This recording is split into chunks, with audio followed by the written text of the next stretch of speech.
2020. And it is 10:08. All right. My name is Missy Wrigley, and I am the chair as well as a parent member of the SAC. As always, our meeting is being recorded today. So please remember that if you use any acronyms like SAC, please make sure that you take a second and explain what your acronym stands for. Okay, our general purpose, and can we put up the PowerPoint? All right. Our general purpose is to gather together the Connecticut State Department of Education, CSDE, our educators, related service providers, administrators, legislators, which I know couldn't be here today, parents, as well as students and persons with disabilities, all dedicated to supporting the education of our students with disabilities. Through these meetings, our priorities and recommendations for CSDE and the Connecticut General Assembly are formed. For more detailed information about SAC, you can visit our Connecticut State Department of Education website and it has on there videos as well as minutes and agendas for our past meetings. Our annual report is there and any other documents that we develop. So let's start off with some introduction, and if you could just introduce yourself and we will give us your role. I think the last time we started with our people who were virtual. So today, why don't we start with our people that are here in the room? I know there was a mic out there somewhere. All right, we can just pass that around. Tom, I guess you're starting. Good afternoon. Good morning, student. Tom Kosker, Disability Rights Connecticut, also a parent. Good morning, Jennifer Lucier, Connecticut Parent Advocacy Center, also a parent. Good morning, Catherine Sum, Aging and Disability Services, Bureau of Education Services for the Blind. Good morning, everyone. Nachi Bhatt, representing Department of Children and Families, specifically children in foster care. Jonathan Metcalf, parent. Susan Yankee, parent. Good morning, E. Pearly, Director of Pupil Services for Colchester Public Schools, and here today is a representative for CONCASE, which is the Connecticut Council of Administrators of Special Education. Good morning, Kim Williamson, representing speech language pathologists. Morning, everybody. Brian Smith, I'm representing Connecticut Developmental Services, Assistant Regional Director in our Southern Region. Megan Gallagher, representing the Connecticut Speech and Hearing Association. Good morning, Brian Flipwood, Special Education Division Director from the State Department of Education. Good morning, Kristen Killowen, Educational Consultant at the State Education Resource Center. And way in the back, we also have Lauren Johns here today. So she's our go-to right-hand person. So thank you. All right, so let's take a look at our group again. And so Online, people introduce themselves? yes, that's what I'm trying to pull them up back into the Sean's right there. gallery. Can we stop the thing just for a minute so everybody can see everybody that's there?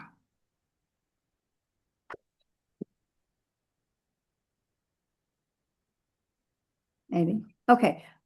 Sean, you seem to be first in our, maybe you're not anymore. Okay, Jovi, you're first in our little group here. Good morning, Joviana Morales, and I represent parents. And I'm sorry for the background. I'm at the LOB. All right, Sean. Good morning. I'm Sean Cronin, and I work with Brian at the State Department of Education in the Bureau of Special Education. Excellent. Allison? Good morning, everyone. My name's Allison Copey. I represent Aging and Disability Services, specifically BRS, the Bureau of Rehabilitation Services. And Lori?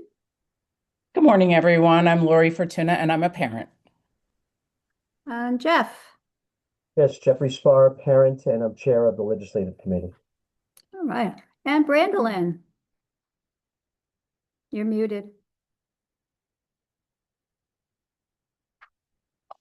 There you Hi, go. good morning, everyone. My name is Brandolyn Fulton Williams. I'm a parent here on the SAC as well as the vice chair. Excellent, thank you. All right. Anybody that we missed? Anybody walk in while we were chatting? All right. Do we have any public comment? We do not have anyone.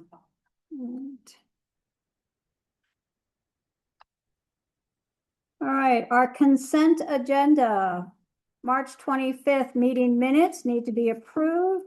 Do we have any corrections? I was not here. Look at that, thank you for your honesty. And I see Lana Esposito listed twice under members absent. She's really not. That's fun. She was subbing for Kim's absence. That's right. That's right.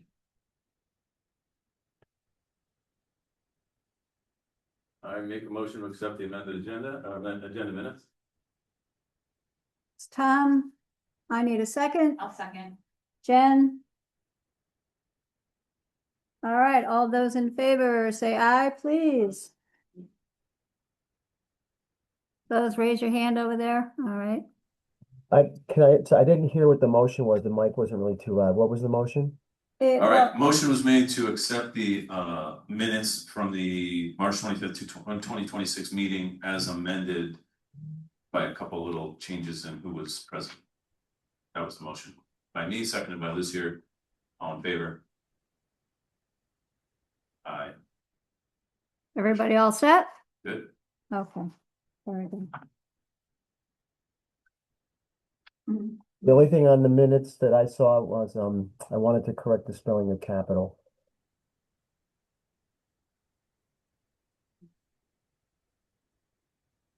Oh, I always spell it noted. wrong. Duly noted. Yep. The spell check doesn't pick that up, so. Duly noted. No, because you can spell it both ways, but yes. All right. Thank you. It is accepted with corrections.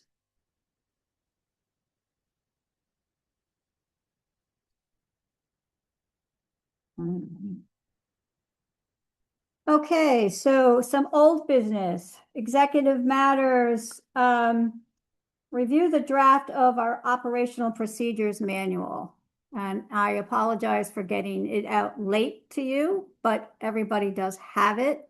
I would just like us to take a few minutes so that you have the opportunity to review. If you have any outstanding questions there, again, please note, this is still in draft format. There are still some pieces that we're missing. And you'll see some of that highlighted. Just some questions and some pieces that still have to be done. But I want to give you a few minutes to review. And then if you have any outstanding pieces that you want to address, then please go ahead and do that today. But I will give you longer. We will address it in May. We will come back, I'm hoping, with a final operational procedures manual for you at our May meeting, which brings me to our second point. We are having the May meeting. So it is no longer tentative. We will be having it. It will be virtual and you will be sent the link and all that good stuff. So we will be doing that. So I'm going to be quiet for a few minutes and give you about 10 minutes just to review. Okay.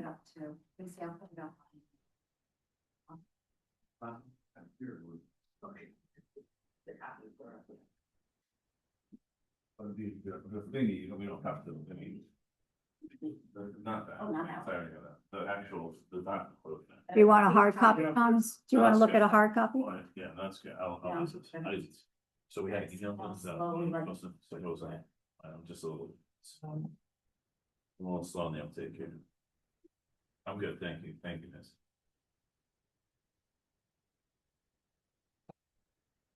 Oh, thank you.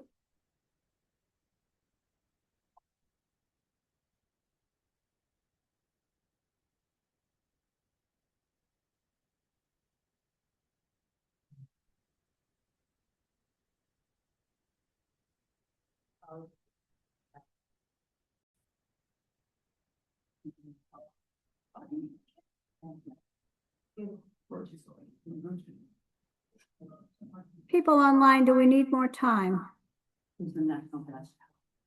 No. Okay. Are you still hearing it there? Okay, thank you. All right, can we, I don't know who's controlling the screen there, but can we go back to the beginning?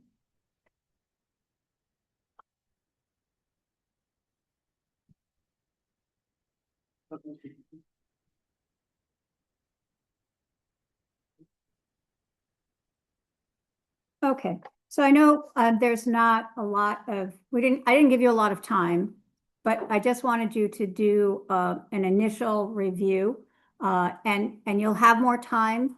I would ask that you, if you do find things that you think should be added in there, please send them to me and I can get them to the rest of the group so we can get that done.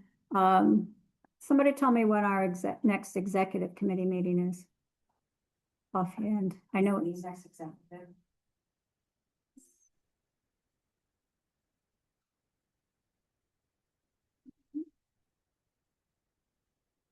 All right, we'll find that date and then I would like, yeah, May 13th. So if you could please, if you have any additional comments, anything that needs to be added or things that you think need to be addressed, please get them to me by May 13th. No, how about May 12th?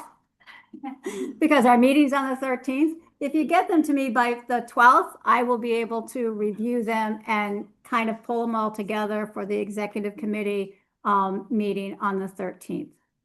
Missy, do you want some comments now or just you want us to sit? Yes. So we're going to go through the beginning and we'll just go through it pretty quickly, but taking a look under council leadership, the executive committee, any comments or anything under there? Yes. Jeff, did you have a comment under executive committee? Yes. So Okay. I would add another bullet point. As you know, this is kind of cross-referencing the legislative committee because one of the things so don't go to the legislative committee, but one of the things the legislative committee does is comes up with proposals and it has to get approved by the executive committee. So I would add a bullet point as far as one of the operational procedures. Consider legislative committee's proposals for approval or further action. Because as you know, just for everybody, the legislative committee comes up with ideas, but we just can't go ahead and go to the legislature. We have to get the approval of the executive committee. So I think one of the things we should put in as far as one of the specific operational procedures for the executive committee is to consider legislative committee's proposals for approval or further action. Further action might be send it back or come up with a new idea or something like that, but. Excellent point. Thank you. Okay. Anything else under executive committee?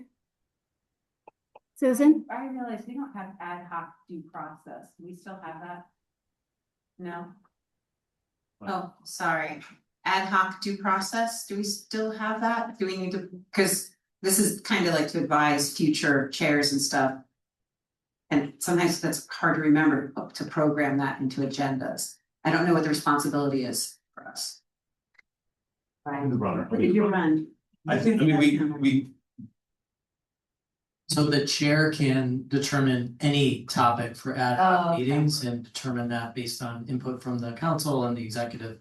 So we did have a due process for a couple of years, I think. Okay. It's in the bylaws that I know that there's more information. If you think maybe we can look at the bylaws and maybe we can make sure that that's also mentioned in here. So we can do that. And so that point, we can put it in one of the, I didn't read it in there, but an item for the chair is to create, consider creation of ad hoc committees on an as-needed basis.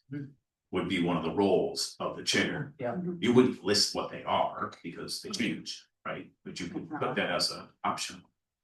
As a or the duty of the chair. I think that makes sense. Okay. Or Is- refer to our just refer to that page where it says our duties, right? Because one of them says, yeah, due process, maybe that's a good guide for the chair, because they might not know where to look for what they're supposed to cover in meetings. It actually says create ad hoc in the ballot. In this. In the mail, yeah. So it says, Kim says it says it in there, all right. Cool. Well, it's, yes, so it's there under the general, on the top of page 1. Ad hoc committees can be created as needed, but maybe under specific operational procedures for the chair, that they consider those ad hoc committees that are needed. Yeah, and to that point, Susan, if there's something specific that you have as you read through it, type it up nice, so she's not trying to take notes right now and interpret what you're saying. I'm on the group, I was just asking. Oh, there you go, got it. Good enough. For the experts. That would be Brian. And as what Tom just said, yes, I would very much appreciate it if you would type something up if there's something that you want in. I am taking notes. And maybe what I can do is I can write down who said the note so that I can go back to them and if I have it incorrect. But I have other members of this group that are here, so I figured they're going to cover my bases. So. Okay. So going back to executive committee, we have the annual report section there. And then there's specific operational procedures for the chair of the council.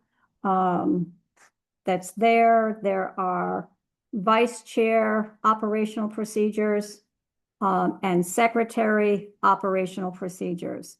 One of the things that I thought about, and you can see the little green on the paper, because while a secretary has always been part of the bylaws, I think, we really did not utilize that, or at least not since that I remember until just recently. So Jen was made secretary by Susan when she was chair. And so when we look at if for some reason, the chair is not able to be here, the vice chair would be in charge. So what happens if for some reason the chair is out sick and the vice chair has a conference that they have to attend that same day? Can the secretary be the person who then leads that meeting or helps to or facilitates the meeting? That would have to be a change in bylaws, I think, if we did that, although it was recommended just to facilitate. Maybe if they're there just to facilitate, then we don't have to do that in bylaws. Okay. Yeah. Okay. So service chair facilitate the SAC of meeting if the present chair and vice chair are unable. I would capitalize with the word chair in that. Yes. Thank you. Oh, sorry. Yeah. Okay. And rather than thinking for myself, I fed the whole thing through AI and asked it to check it out. And it noted that the chair cites the vice chair as a backup, but the vice chair doesn't explicitly name the secretary, so it should add it to that section. And also the document. I emailed you all of its notes, but Okay. it also mentioned that the quorum isn't mentioned anywhere in the document. Yeah, Oh. that's right. I mean, as far as Oh, you know what? I think it's in bylaws, but I don't think it's in here. So I Okay. guess we could make we could make reference to just the bylaws at somewhere in here at the beginning and say, all of this is subject to following bylaws. Then it hits on forum and all the other business that's in there. Or explicitly list that. But he emailed you, so that's good. Okay. It makes sense. I hear you. So because then the new person like, what is it for? What's going on? It That's says that where- 5 times a year. Right, exactly. Yeah. So communicating that to the people coming in that are gonna be running it is important. I agree. Makes sense. Yeah. All right. Thank you. Good, good. Anybody else? Any other comments on that section? All right, so we'll move to the membership committee section. We have specific operational procedures, membership voting protocol.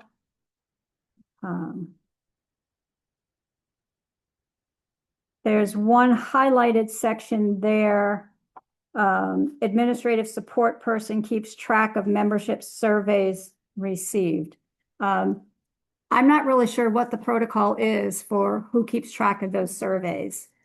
And so I think that we just had conversation during our meeting as if, does the administrative support individuals keep track of that? Does the secretary keep track of that? Does the chair of the membership committee, are they responsible for keeping track of that? Or should they be sent to the State Department so that the final track is there, so that they have all of that information? So it's just making sure the wording is correct as far as who's keeping track and what we do with those surveys.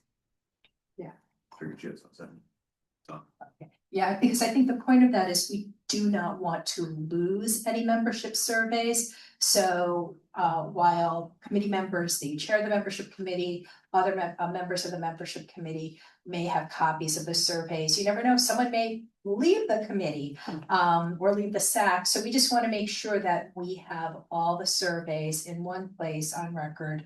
And especially for those, for people who may wish to be considered for positions that open up on the SAC at a future date.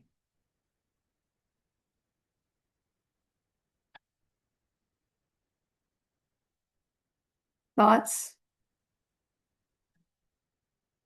You're giving thumbs up, but I don't know. That sounds good. Yeah. What sounds good? Because I threw out a lot of ideas and I don't know which one sounds good. Wasn't paying attention to the details, to be honest, but I just think, I mean, outlining some of this stuff on that. What'd you say, who's keeping track? I don't know who's keeping track right now. Yeah. Are you keeping track? I think the concern is who's going to keep Right, track. certain is keeping track, keeping track of membership and all that kind of stuff, so if we wanna operationalize that, say, State Department of Ed does, they're giving that responsibility to CERT at this moment, right? But you're working under the direction of the State Department of Ed. So Jovi has been collecting them along, Catherine, housing them just on her end, but then forwarding it to us. You're ultimately responsible, State Department of Ed's ultimately What we're responsible gonna do is for. put it into our teams. Sorry, I know. Thank you, Bess. Yes, so right now, Jovi and Catherine have been collecting it, doing a great job of housing them and disseminating when needed, but then forwarding them to us so we could put them into our file and say, if, you never know, CERT today, somebody else tomorrow, we will then move it along. That's the official. That's the official. That's our process for right now, and it seems to be working. It worked wonderful at the last membership meeting, so. Is that what this says? I didn't read the details of this stuff, to be Well, I honest. think that it says administrative support person keeps track of membership surveys received. So, that sounds accurate enough and adequate, there we go, Okay. then that's my thumbs up, yay. I do want to address that. Okay. All right, then we go on to membership rules. Okay, so the council shall be composed of 37 members. So, all right. I didn't know if maybe we mentioned quorum in there, but. Okay. All right. Any other conversation, thoughts about the membership section? All right, legislative committee. Any specific operational procedures that need to be addressed there? I would go to the second page there that you're at. And then go to the first bullet point that starts out, oh, well, not in this one, the one that starts out with consider. Yep. All right, so consider the development of responses to proposed legislation, generate testimony and propose legislative initiatives on its own that are then submitted. And it has the word insert, that should be removed. Sure, That why? was just, to the General Assembly's Education Committee or other appropriate committee upon prior approval of the Executive Committee. I would capitalize E for executive and C for committee. Okay.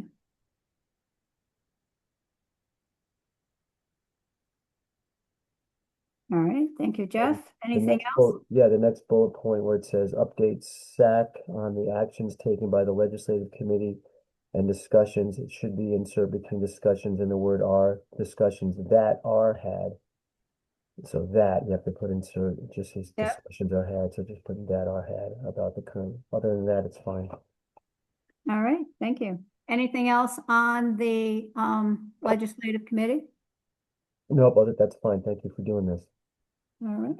Well, thank you. I got the information from you guys. I didn't write all of this. You guys gave me the information, so it's good. Susan? Do I need the mic? Can you hear me? Okay, weren't we going to include on legislative committee that they were going to do the legislative breakfast in conjunction with the executive committee of planning? I think that's a mighty fine idea.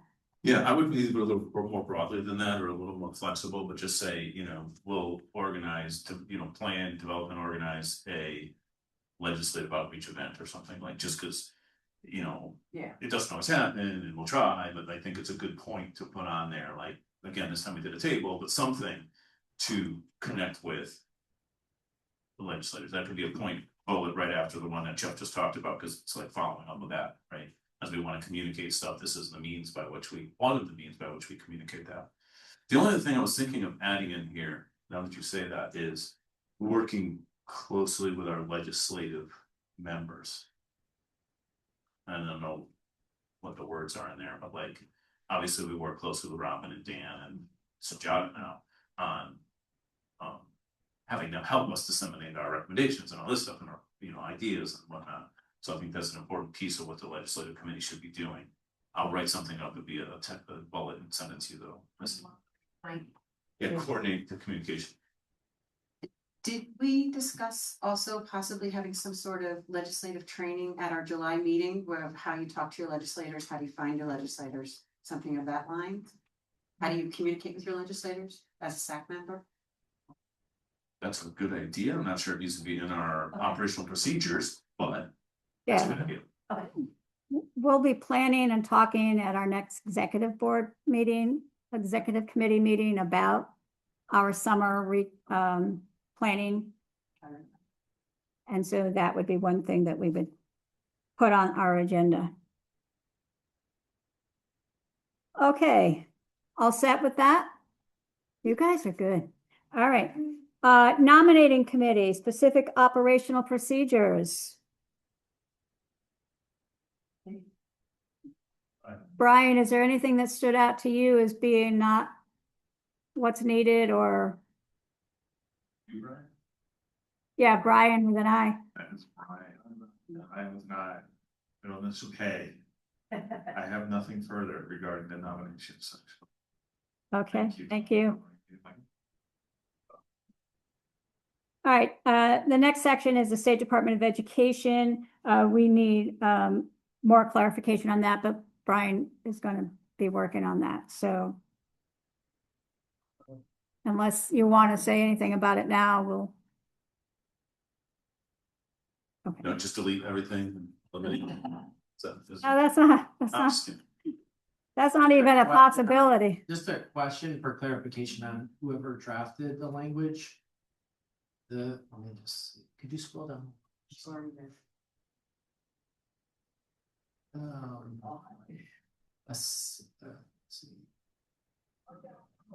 The second to last bullet, we need a clear list for who the CSD appoints and what steps if nobody is appointed. Just wondering on. CSC doesn't appoint anyway. Is this the kind of the whole letter, like if people who have letters from their governor, like either the governor or the commissioner does the appointments? So Or if there is a vacancy for a member at large. I don't know who wrote that. Okay, it's all right. Look, I just want to make sure I'm responsive to the procedural manual on that. We- Come on over.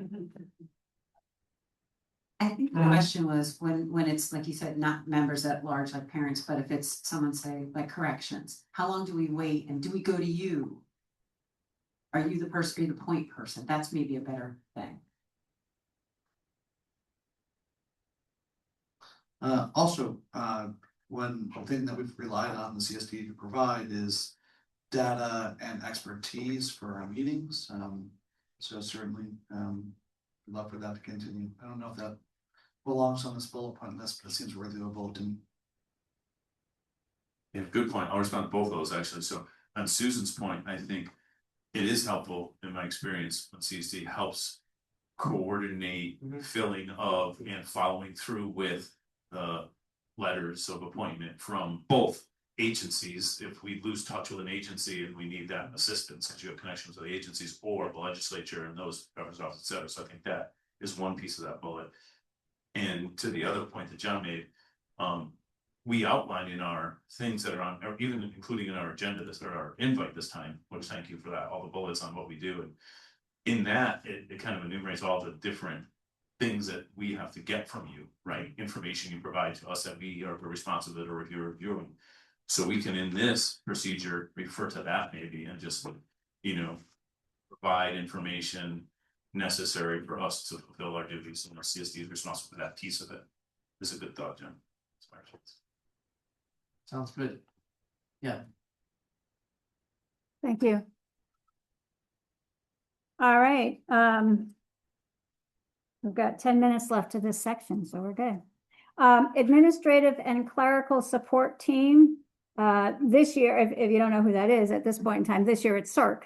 But we don't know who, again, the State Department is going to set that. And so maybe we have that in there, I don't know.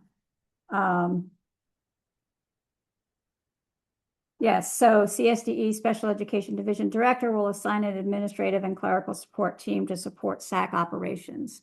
And so Lauren and Christine have gone through and listed what at this point in time they are responsible for.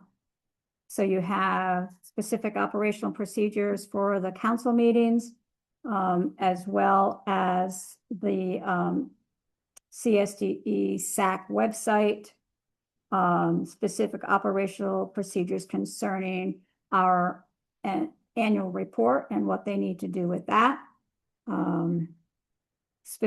They have a lot of specific operation. I divided them up into sections because I thought it would be easier to go through. Christine actually had this really great chart, but I got rid of the chart and just put it in bullets. Brian, with an I. I think a recommendation, I'm loud enough. Yeah, but the people online have to hear you.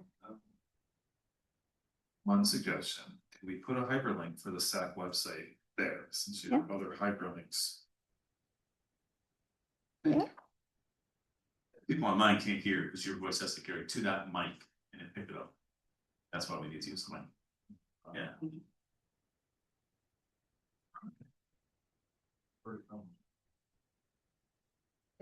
you. Just a quick thought, do we want a bullet that we will work collaboratively specifically with the secretary on these pieces? So I noticed in the secretary section, it talks about, just verifying things. So it makes sense then that the secretary and the administrative team would have that collaborative level. Just about that now. Again, any of your recommendations, please email them to Ms. Reed. Yep, that's good. It's good. Anything else covered there?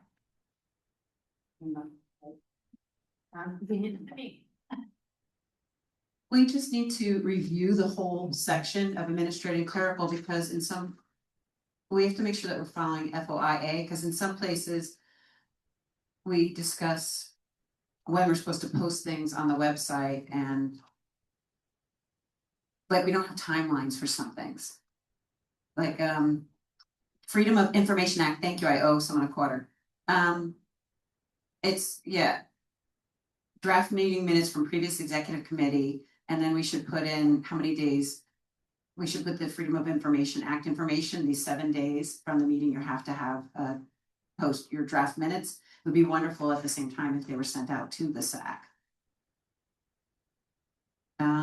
Also I wrote notes of this here, okay, I can send it to you, Missy. When we have in person, who's responsible for printing agendas and things like that and bringing them? We should put that in specifically. And then we should, where it says post the annual report, I'll send this to you, one website, once it's finalized, we should put in the dates that are set in with our legislative orders, because we have odd and even year requirements. I think that's in. I know that, I think it's in the executive section under annual report. It would just be great, and maybe just have specifications. Yeah. For the next group or the same group. Yeah, in the page that has the chart on it for the annual report sections, the second square bullet, send annual report to General Assembly by February 15th and even numbered years in February 15th, January 15th, and odd numbered years. But we could make a reference to that. So we can, yeah, all right. We need to discuss at some point when meeting holds are sent out and how we work with that, and as soon as we do our meeting dates. And then where we have ensure meetings are accessible, are we required to make sure all correspondence is accessible? And that's possible for me.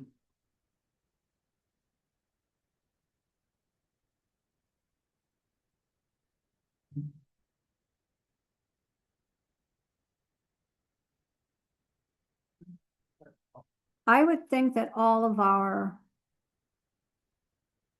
documents, anything that has to get posted on, I know, CSDE website, all of those have to be accessible. 508 compliant. 508 compliance. Because I know when I was working with Matt on the annual report, he was, I mean, and some things were accessible on my computer, but they weren't on his. And so his is the telltale of all. So we have to go according to what happened at the State Department. So I would assume that all of our documents, they're all posted on the CSDE website, so they would all have to be accessible. Yeah, 508 accessibility. And then if there's a member of the council who needs specific accommodations for our agendas and any other PowerPoint presentations, we would do that as well. So maybe we should make sure that's under the CSDE piece, right?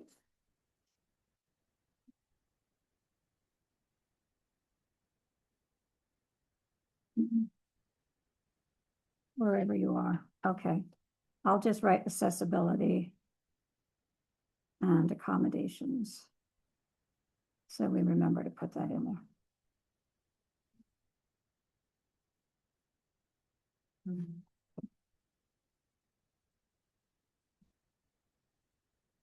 Okay. Anything else for our administrative clerical support team? How are you guys doing virtually? You're all set? Give me a wave. You all set? Okay. They just waving the hand, but she's happy, or is he? I think it was a thumbs up. He's good. Brandolin's giving us a thumbs up. There we go. Okay.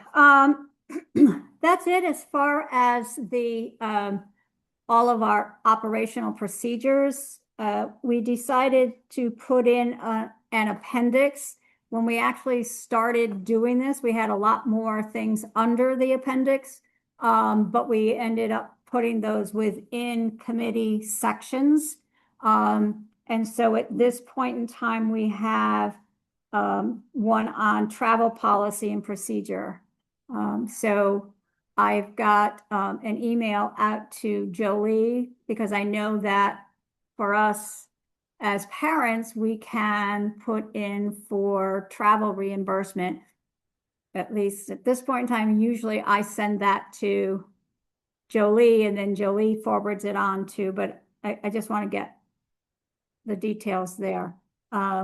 You also have to go through, because the last time I did it, you have to go through the whole process of because I'll only send it to you electronically into your checking account. So it has to be a direct deposit. That's what I'm trying to think of. So it has to be a direct deposit. So you have to fill out the form and get all of that for the fiscal department at the State Department to do that. So we just want to get that all in writing for the process of what has to be done. And then the other thing was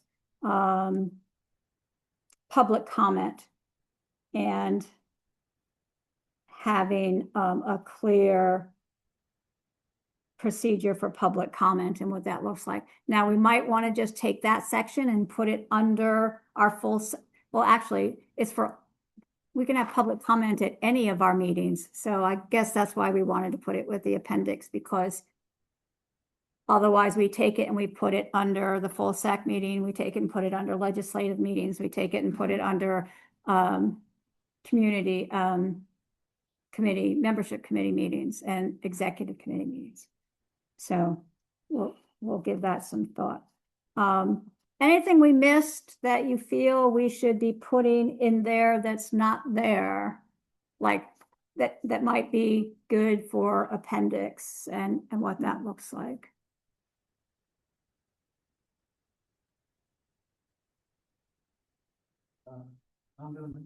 You all good?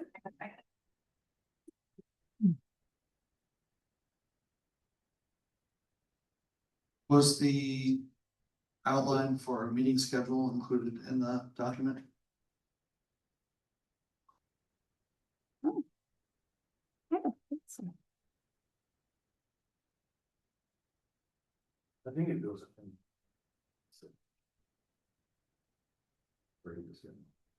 I think there's a thing that said create the schedule, develop a calendar. Or Correct. something like that. I'll specify what they be. I don't think there was an item under executive committee. No, I mean like. Like when they have how many meetings a year, that kind of stuff. Yeah. I don't, it's not specified currently. Is it important to do that? Could be. I didn't look at the meeting section part. It's a good thought. Yeah. You can do like the last year's, 5 virtual, 3 in person. And then just every year, just update it.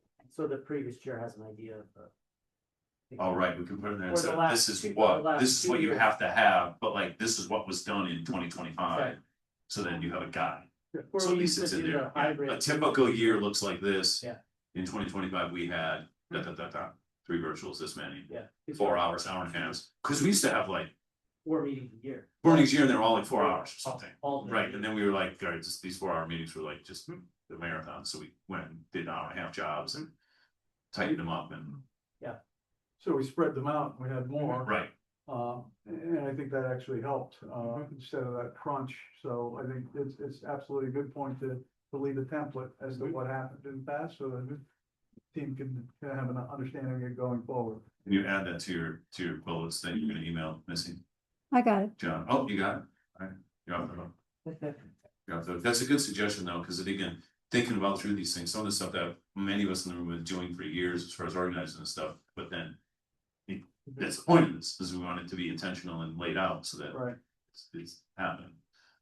So, Thank you. awesome. Sounds good. All right. Anything else? 4 minutes over. All right. Lastly, if we're gonna do something like that, that section could also include. Traditionally, we get an annual report on this, and, here's the indicators, that kind of stuff that we've often or Well, we do, traditionally got reported on.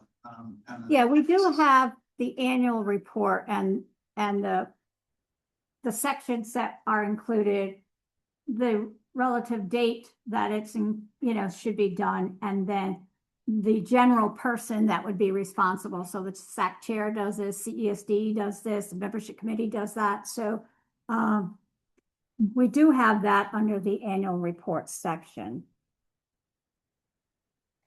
You mean the indicators, the SPP indicators?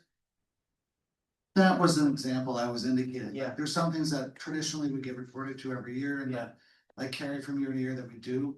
In terms of meeting content, that. Like presentation on indicator 18, expect that. Yeah, I hear what you're saying. I think we can add that to the CSTE section. Yeah, maybe some topics of Put, like, general, the- yes. The predictable presentations that the committee. That come up annually. Yeah, exactly. And then also John's hitting on a point about resources for new members. We have packets that we put together over time, but we can kind of list those out and see what resources are available and up to date, what needs to be updated. We have some like our typical packet for new members was some acronyms. We had a sheet on acronyms, person first language, The advocacy versus. exactly. The PowerPoint slides, right. Advisory versus. Advisory, So, yeah. wherever that's housed electronically, it might be good to let the chair know or let the executive committee know what those materials are and they may want to add to or. Yeah, we put that under, we gave it to our secretary. Yeah. So, because it says with support from the executive committee, CSDE, and administrative support team, create, update and disseminate a welcome to the SAC orientation materials. And then we also talked about having a separate one for students so that students could have an orientation package. This is a wonderful resource, wonderful document. So thank you to all those who spent time putting this together because we've had it all in our heads right, for multiple years. So to have it documented on paper be a really nice resource. And then we can look at it on an annual basis and tweak it as needed, make that part of our summer activity or treat. That would be good. Yeah, thank you. Okay. All right. Again, if there's anything else, as you have longer time to review this, then please get that to me by, what did I say, May 12th? Before that is fine. You don't have to wait till May 12th. No, it doesn't mean. Then some of you I know have either already sent emails or they are or have created emails. But please send those and we can get that. We really would like a final copy to be reviewed before our next our SAC meeting, so full council meeting. Okay, all right, so other executive matters, the only other thing I had was to talk about our May meeting, that it would be there. We would have our procedures manual that we'll review with you. And we will also talk about our summer planning meeting. Okay. All right. Before we begin our committee reports, just to remind everyone that new committee members are always welcome. So please do that. And, the other thing, and I just thought of, is the fact that we're getting towards the end of the year. So if for some reason in your position or whatever you're doing, if you're not going to be able to, continue on, you need to make sure that the people know. So give Jovi, give Brian back there a heads up, Brian with an I, Brian Smith, as well. So they can do the planning for that. All right. So we have membership committee first, but Catherine's not here right now. You had to jump on something, right? She'll be right back. And that's okay. Nominating committee update? Current nominating committee update is as follows. I'm not. Hold on. We need a mic. Micro, they can't hear you. Where'd the mic go? Yeah. Oh, sorry. You're good.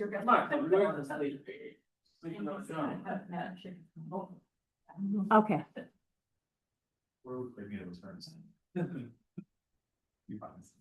Nominating committee update is as follows.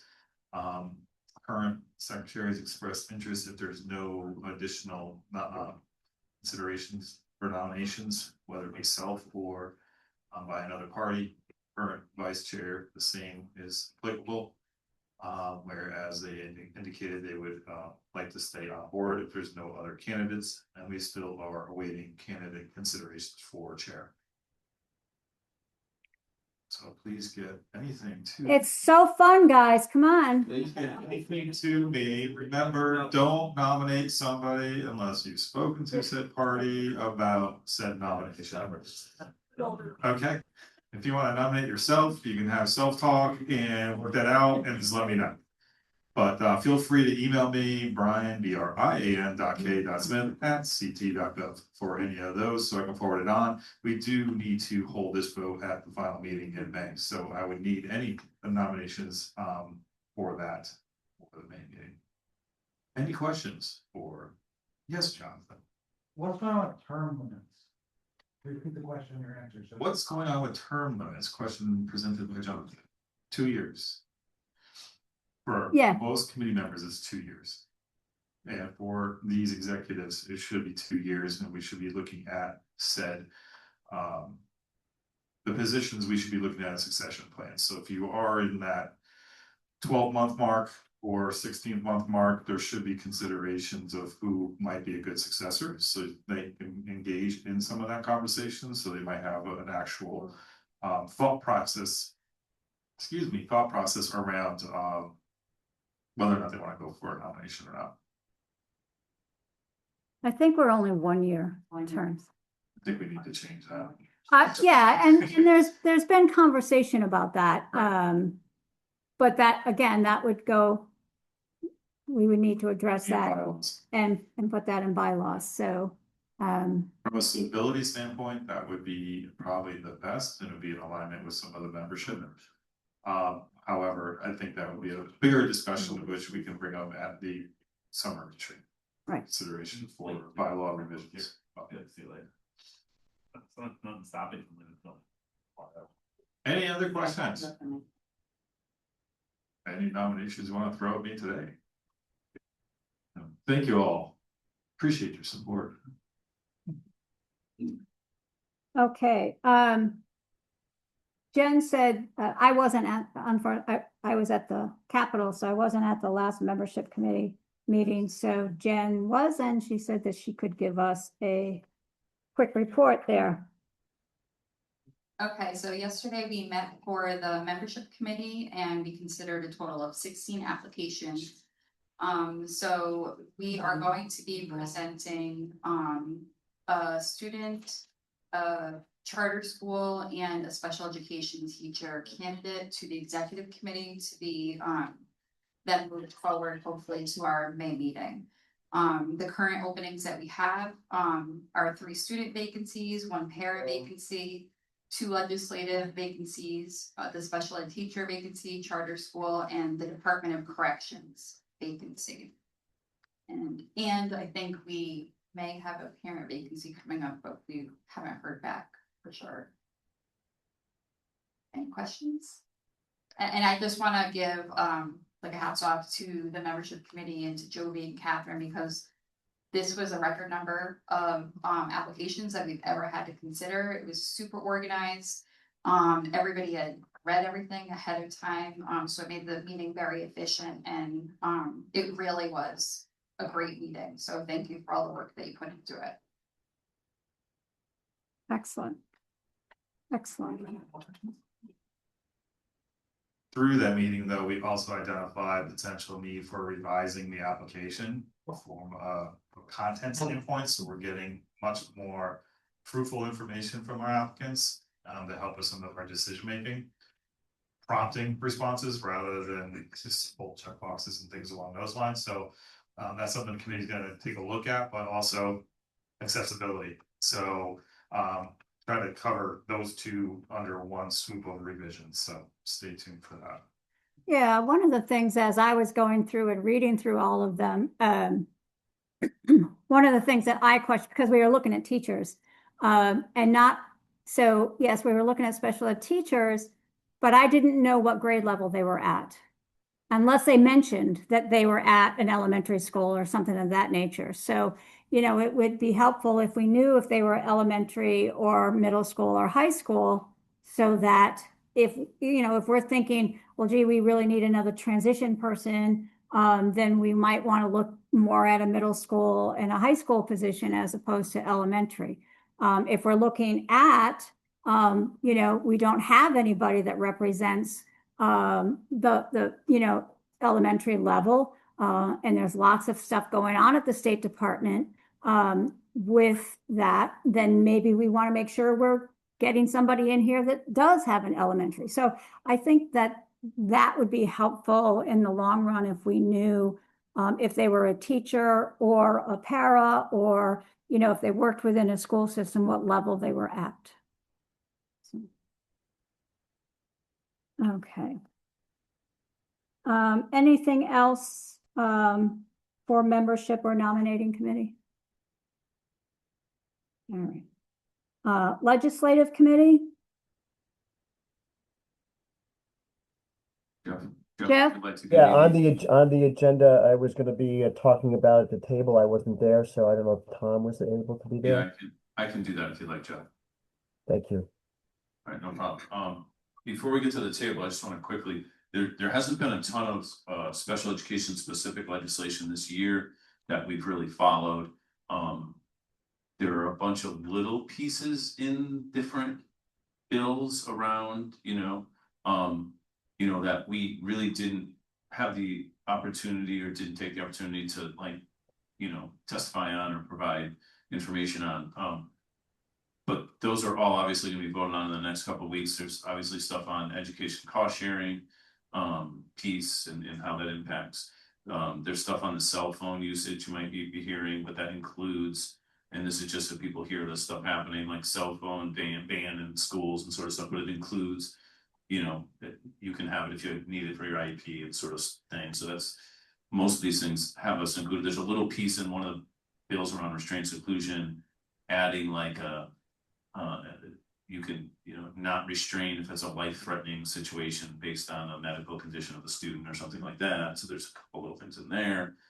There's obviously the big homeschooling bill, which is, you know, just maybe stop right there and not get into that rat's nest, but that's a bill that's in process and continues to be discussed.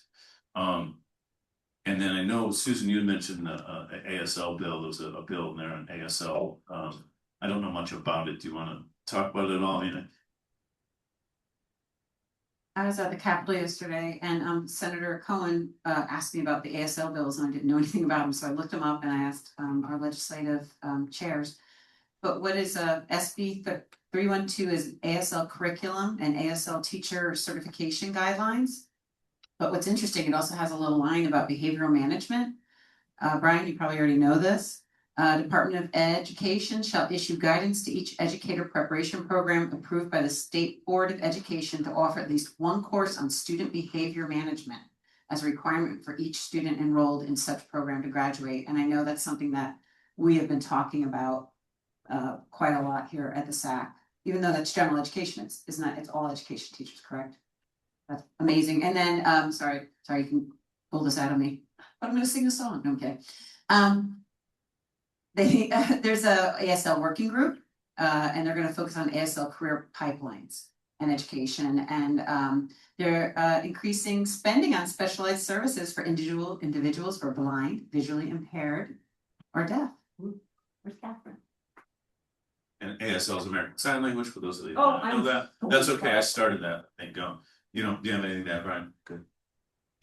I'll just say, just on a personal note, my daughter is taking sign language class as a freshman at her high school and actually loves every bit of it. So she's constantly coming home and say, oh, well, we learned this, you know.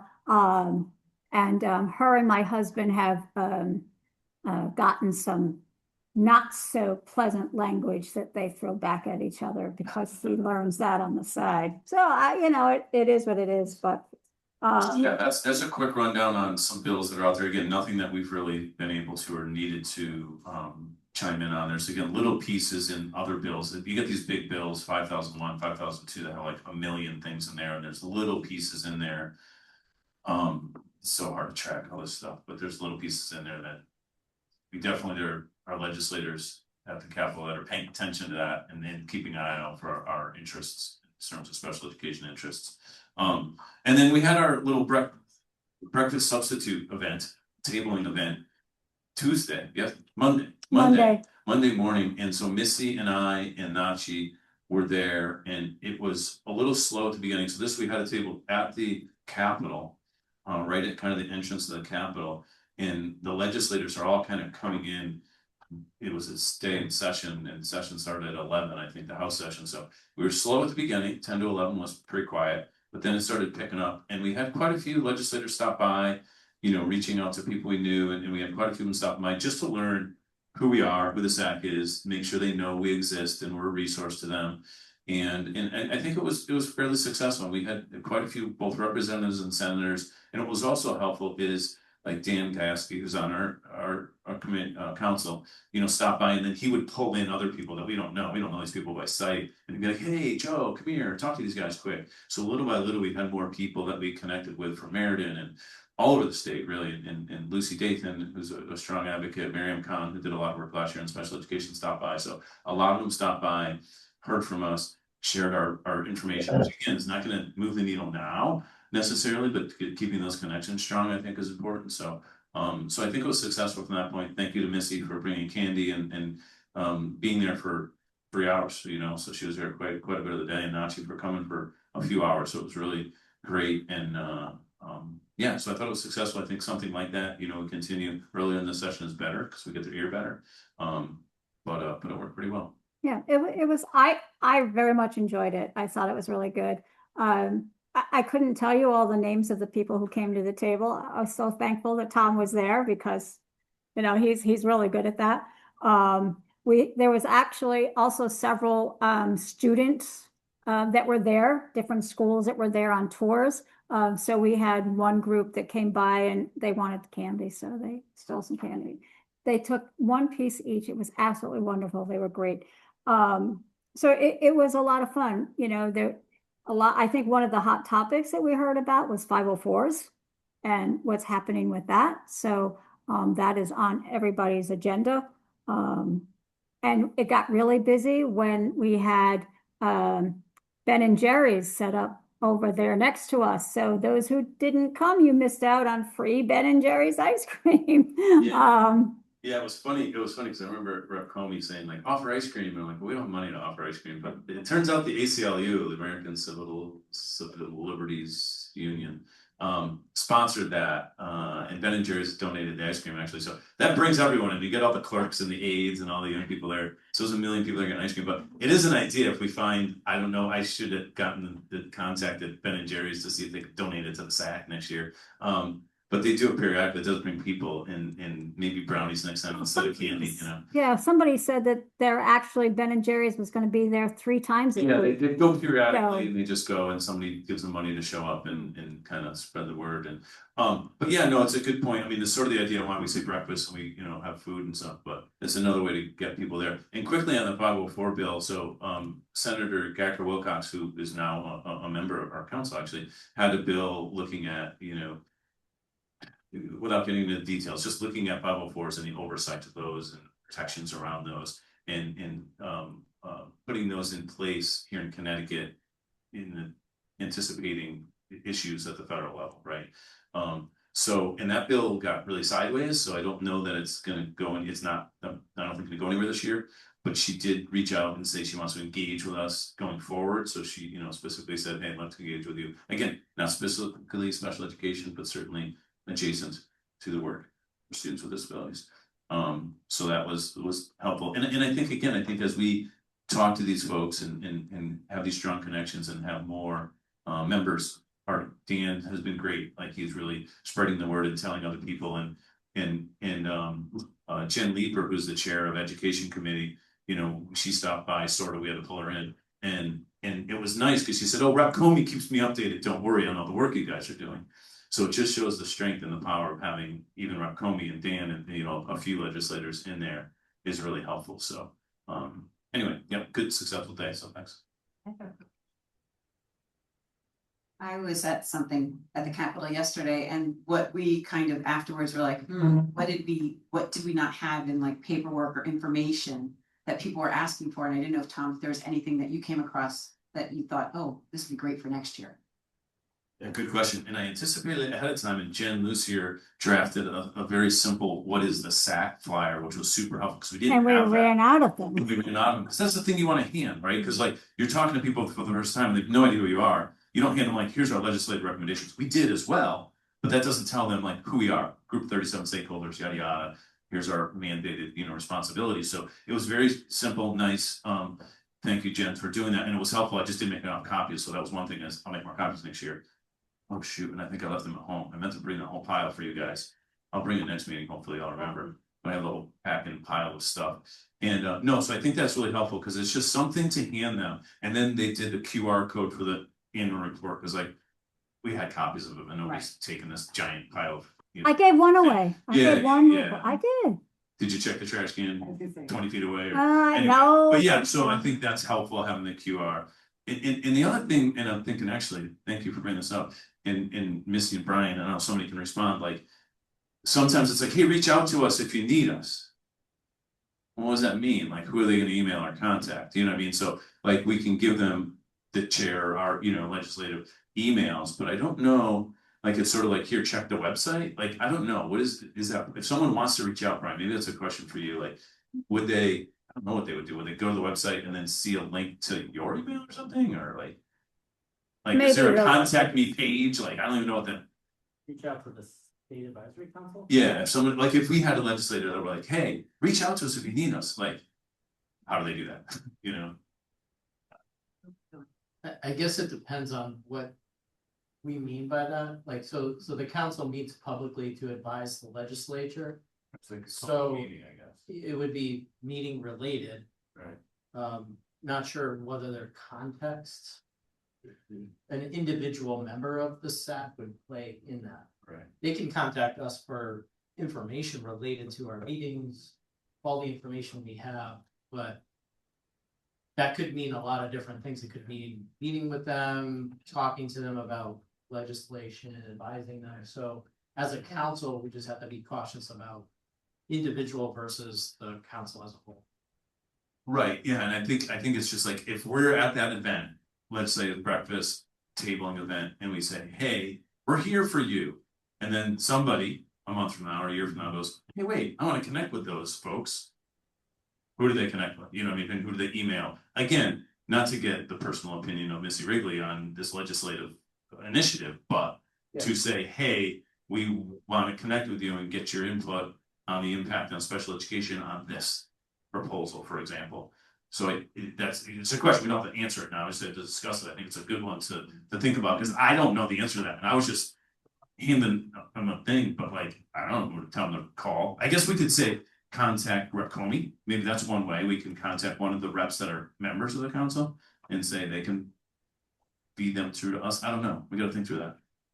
This is something, Missy, we could add to policies and procedures for some things, because people would find me when I was chair and email me. And then what I would do is, then I would tell them, then I would bring them up at the next executive committee meeting.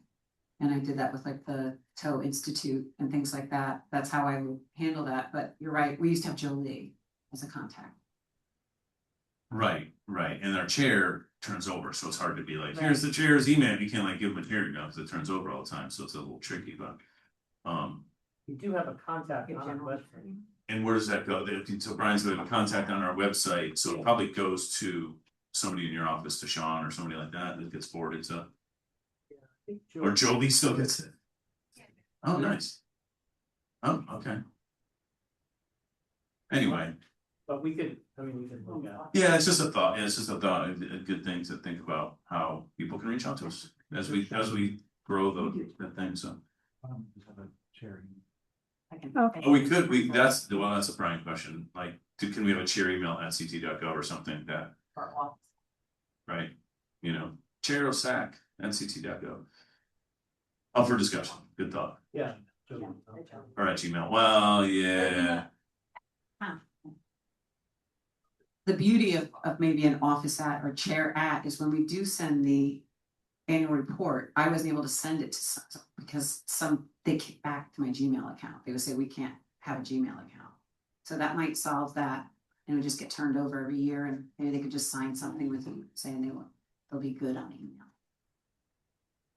Yeah, for future discussion. Yep. Put it on the agenda item. Yep, it's Fair, down. all right. Future agenda. All right, Okay, Thompson's up. okay. We're doing well, we're doing well. All right, so anything else about old business that we need to address? We're good? All right, so we're on to new business. So agency parent updates, our roundtable.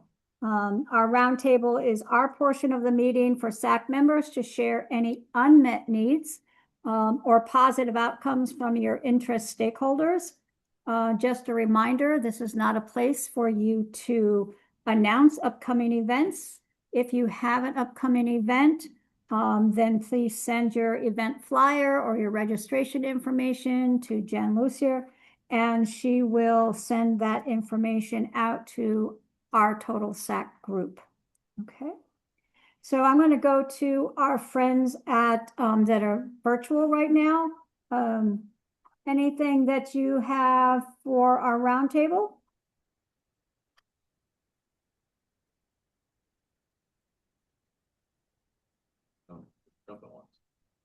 Nothing fun happening, guys? Well, you know, you look at them and there's not really a lot of people left there. So it looks like we had some people that have left, but all right, if you think of anything, and let's, people here, anything to add to roundtable? I did my part as far as talking about the table. So our SAC table, that was really great. I have a positive, Brian Kay, a few years ago showed us a wonderful video on unified programming, and that kind of inspired me to push forward with that. And so with your Christine's school in Westbrook, Old Saybrook and Lime Old Lime, we're starting a unified arts kind of program that we'd like to move across the state, something central. But we've already got the puzzle piece from, we're making a puzzle of each town. We'd like every town to participate with their unified group of what community means to them. And so we're working on that. So I should have maybe next meeting more information. I can share it with others, but I just want to say that's a positive that came from this group, and it's my understanding the feedback is that the students are loving it and loving being a part of it, and it's really uplifting them and introducing them to art and friendships. So, do you want me to share any of the pictures that you have? It was a great image you showed. Okay, I'll share. Do you have it? I'll email it to me. Okay. Discussing some pictures that may share with the group. Anyone else? Money, Hurley, got something to say? I know how hard it is finding them. You've Hurley, got nothing to say? Yeah, no updates. Nothing at this time. Brian, there's nothing at this time. John, nothing. We're gonna be out of here. We're gonna like eat lunch away from here. Gosh, good. Missy? Yes. Yeah. Yeah, so this isn't an upcoming event, but I just wanted to mention something. Number one is that in Norwalk and for the state, we had an autism acceptance event on Monday, and the governor has signed a proclamation to that effect. So I wanted to announce that. But I also wanted to note that this is not special ed per se, but it has to do with disabilities.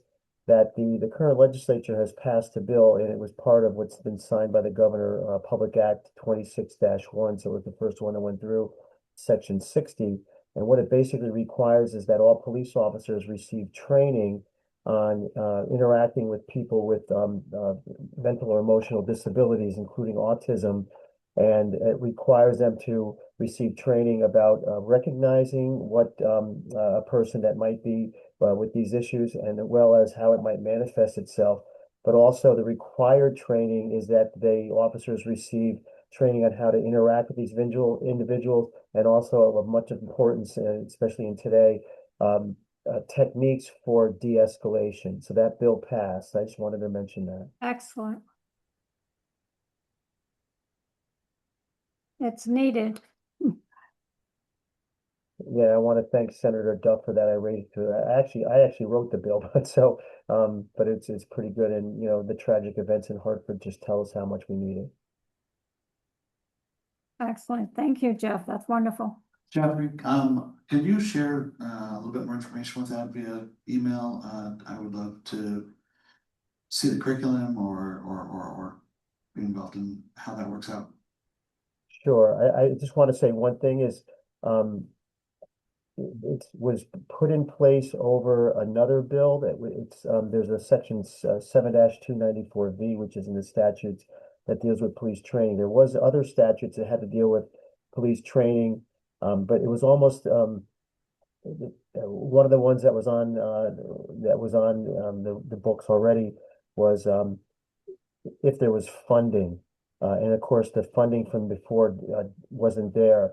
This bill also for the current fiscal year also put in $850,000 of funding, and then for the next fiscal year also several millions of dollars for funding. So number one is it went from being an elective for police officers now to be a requirement. There's that. I will say that it refers to mental disabilities, and it says including autism. We're going to change that next year to include a broader aspect because we would suggest that autism is not a mental disability. So don't get turned off by the language. I'm aware of it. I'm going to try to change it. Yeah, that's brilliant. It's going to save lives. Thank you so much. Excellent. Excellent. All right. Anything else? All right.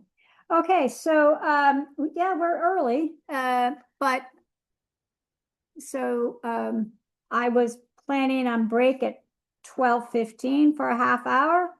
Brian, I'm not sure how long you're going. Do you want us to take a break now? And then we'll come to you after? Here's what I would suggest for people to.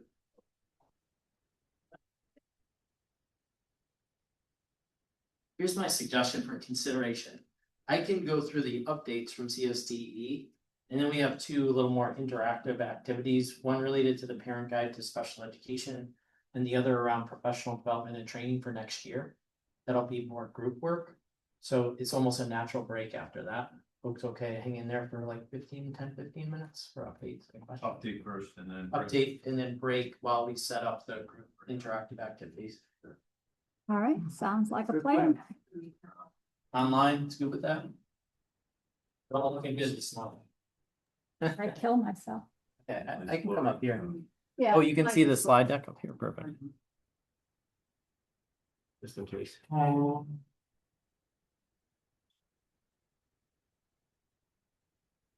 You're clicking, or I can click? Well, I think I, unless you want to put it up on yours. No, that's okay. Is this on? I've been listening. Hello? I broke it. You want this? Sure.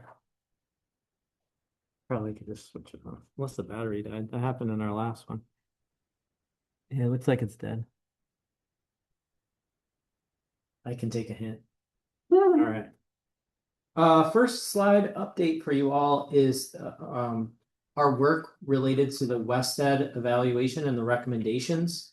Just to refresh your memory, WestEd worked with the State Department of Education to do a neutral independent review involving focus groups, survey information, as well as reviewing data from our submissions to the federal government, and resulted in these 4 areas of recommendations for the State Department, specifically the Bureau of Special Education. Under the improving infrastructure area, there's 2 processes in there. One is called process mapping. So we engaged in that activity this past week with facilitators from WestEd. What that does is it maps out literally and physically on the walls, taking a guidance document from concept to publication and the steps along the way. We use the P&P manual, Special Education Procedures and Policy Practices Manual, as an example. And Eve could probably attest to this, that it was a multiple year carryover since our last update. And so what we did was we identified where the document was, who reviewed it, what the touch points were, when the document came back, and mapped that versus time on task. So it was really beneficial, and multiple departments were involved with it.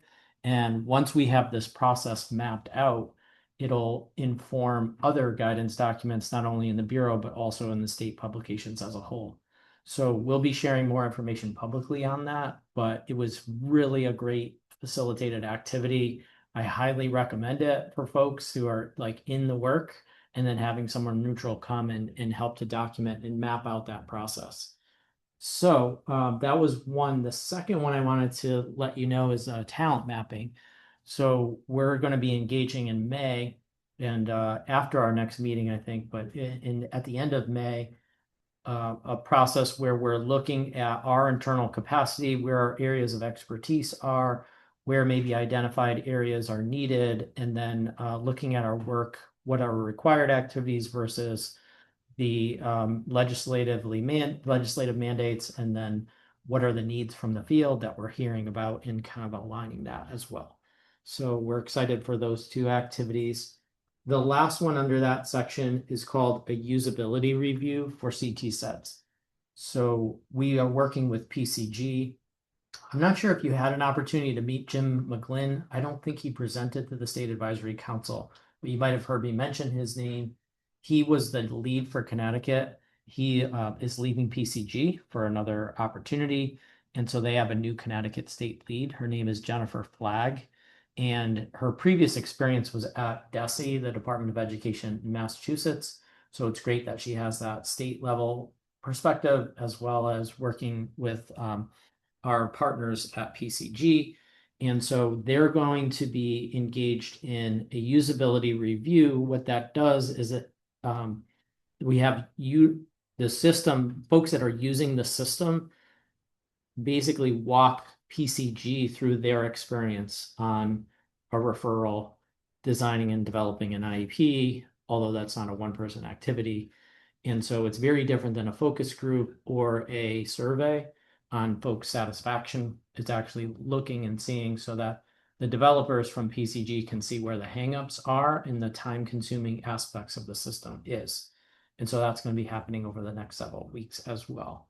Missy. So will they touch base with parents to get their perspective on navigating? No.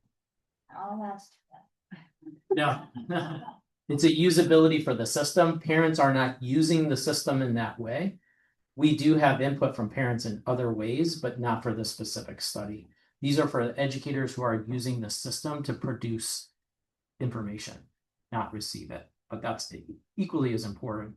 And we did get information from parents through focus groups and surveys and other mechanisms, but they won't be part of that. Good question. Okay, on that. As requested, we have updated information for the FBA and the BIPs that have been submitted to the State Department of Education. And so I have a little bit of high level data.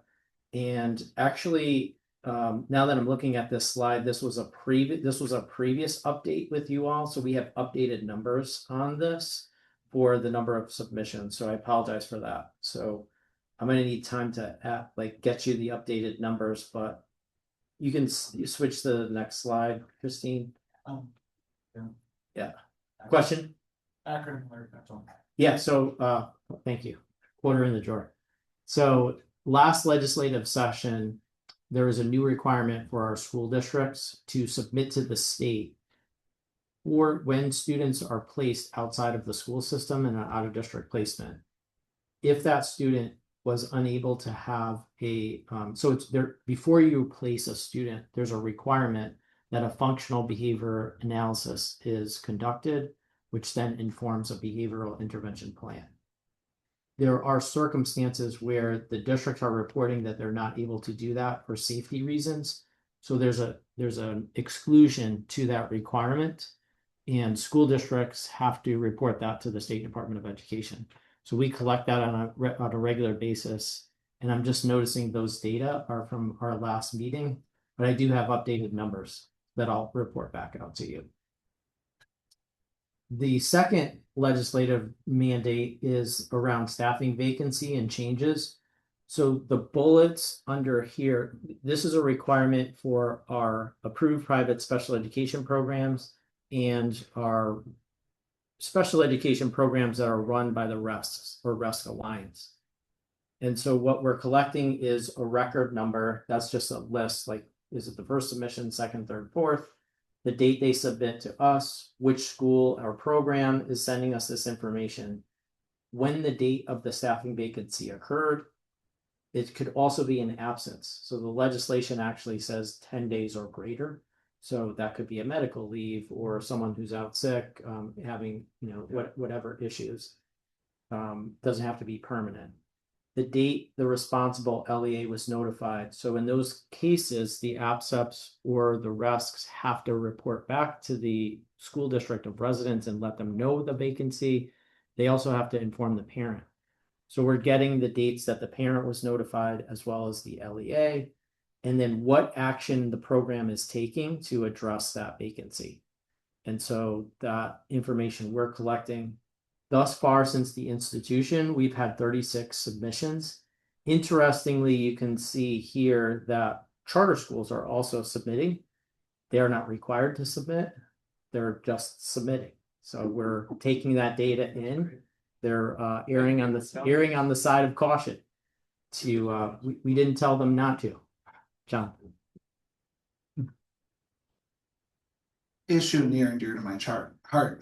So looking at HR records, 36 submissions out of predictably how many qualifying, how successful has this been in getting those things notified if we were to estimate how many people are missing out? Yes, I think I understand your question. Basically is like, are there vacancies that aren't being submitted to us? That's a possibility. It's a collection, so this system is only as good as those that are reporting this information to us. So we continue to outreach and remind folks. In addition to this activity, we send out a survey to our districts multiple times per year to report out on the vacancies, but public schools aren't included in this. So this is a requirement for APSEPs and RESC Alliance folks. So that's where this data collection is right now. Is there equivalent public school data? No, through our surveys, we do collect that. So, the districts we have data at the state level where vacancies are, and special education vacancies, paraeducator vacancies, teacher vacancies as a whole. We can share those data with you. That's a snapshot in time. As part of that, we're not asking for confirmation that parents have been notified about those vacancies and or checking in to see how the programs are following up once those vacancies happen. When the school year started out this year, we sent out a one-page overview for everyone. If you have a special education absence that impacts service delivery, here's what your activities should be. The district's aware, they notify the parents, they document their efforts to obtain a qualified personnel. They're making adjustments in their buildings to make sure the services are as there's at least amount of impact as possible, and then tracking compensatory education or services that the student is owed. So I don't want to go too down this rabbit hole, but yeah, I'm confused because you said it was different for public schools, but then you just listed off a whole bunch of criteria by which schools have to demonstrate the fidelity of the program in the face of absences. And that's been a big concern in the last 5 years during COVID and after that. So can you distinguish for me like what the reporting requirements are for public institutions about fidelity of programming in the face of staff absences versus what we're talking about on the screen? Yeah, so the legislative mandate that we're talking about on the screen here is only for UPSUPs and Rusk Alliance. So the public schools are not reporting to us these data. They're answering our surveys of information of where their vacancies are. We put guidance out to the districts for if there are vacancies, here's the procedures and practices that you should be following. In addition to like our complaint process. I shared data last meeting around our complaints. We're about 20% over last year's totals. And the number one issue for our complaint investigation is implementation of services due to vacancies. That's our number one reason for a complaint process. So in those cases that are reported to us through the complaint system, we're following up with the districts. And then the districts are also proactively working on those procedures. So there's no requirement for public schools to report these data to us. So is it the number one complaint should we be considering or recording? Well, you're asking about a legislative recommendation that the State Advisory Council could put forth. I'll answer that question from my seat. In my opinion, yes, we should be considering that as a recommendation. So we can discuss that this coming year. I think it's a great topic for our legislative committee and POLSAC to discuss. So I was a part of this piece in the past. So Brian, thank you for reporting this. This is super helpful. Again, they're supposed to report staff vacancies and there's limits on how many weeks and all this kind of stuff. No one was aware, right? Parents, families. In this case, it was RESCs and APSEPs because the LEA, the sending district, wasn't aware, right? We're paying a pile of money to send a kid to a school. We don't even know when staff's not there teaching our kid special education or whatever. So that was kind of the impetus behind it, is like, hey, we need to let them know, at least the LEA, they're the one paying money in contract on them, and we need to let parents know. And as part of that, let CSDE know. The complaint mechanism is the only thing in place outside of that, right? Not the only thing, there's a survey, but the complaint mechanism with LEAs, if someone, again, to Brian's point, is not getting their services, they file a complaint, and then they say it's due to staffing reasons but there's no requirement right now for LEAs to say to parents or to say to State Department of Ed, hey, special ed teacher's been out for a month and we haven't filled the position, to my knowledge. Thanks, Tom. Not the only general supervision activity we have. So we have a couple others that I'll explain. So through our general supervision system, like Hartford, I'll take as an example, or larger districts, we know there are vacancies. We know the number of vacancies, and their directors meet with us on a monthly basis to update. We have a system for student SACIDs, number of services. And so we are more involved with our larger school districts in that context, just due to, the sheer numbers and impact. But a smaller rural district with one vacancy can be just as impactful to those students. And so we do have touch points through our general supervision system around vacancies. And the districts, reaching out to, we can't produce people. We have a shortage of individuals who are qualified to serve students. So it's definitely an issue. On the monitoring end of things, the awareness is important, to Tom's point, which is why we put the guidance out for everyone. We still hear from parents who may not know that there is a vacancy in place. Those are typically situations that we do receive complaints on. When districts are proactive in communicating either in writing to parents or by phone, they're less likely to file a complaint because we're going to verify that vacancy and then do what the district's already doing. Like, they just have to report back to us. So a lot of those complaints, the district's already proactively handing us information about what their plan is.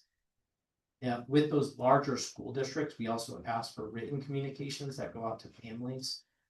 And are they in their native language, all those different things and how to access.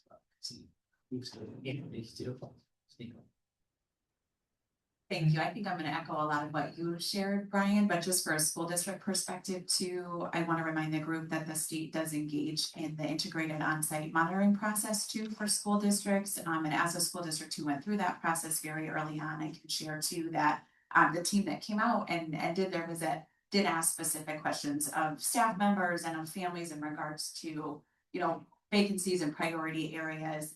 And did ask us for information on any vacancies and next steps that were taken. And I just want to echo what Brian said too, that the state has put guidance out to school districts. And that's a regular topic that we revisit at CONKEYS, especially at the executive board level. What are other districts doing? What are good practices? What do those written communications look like?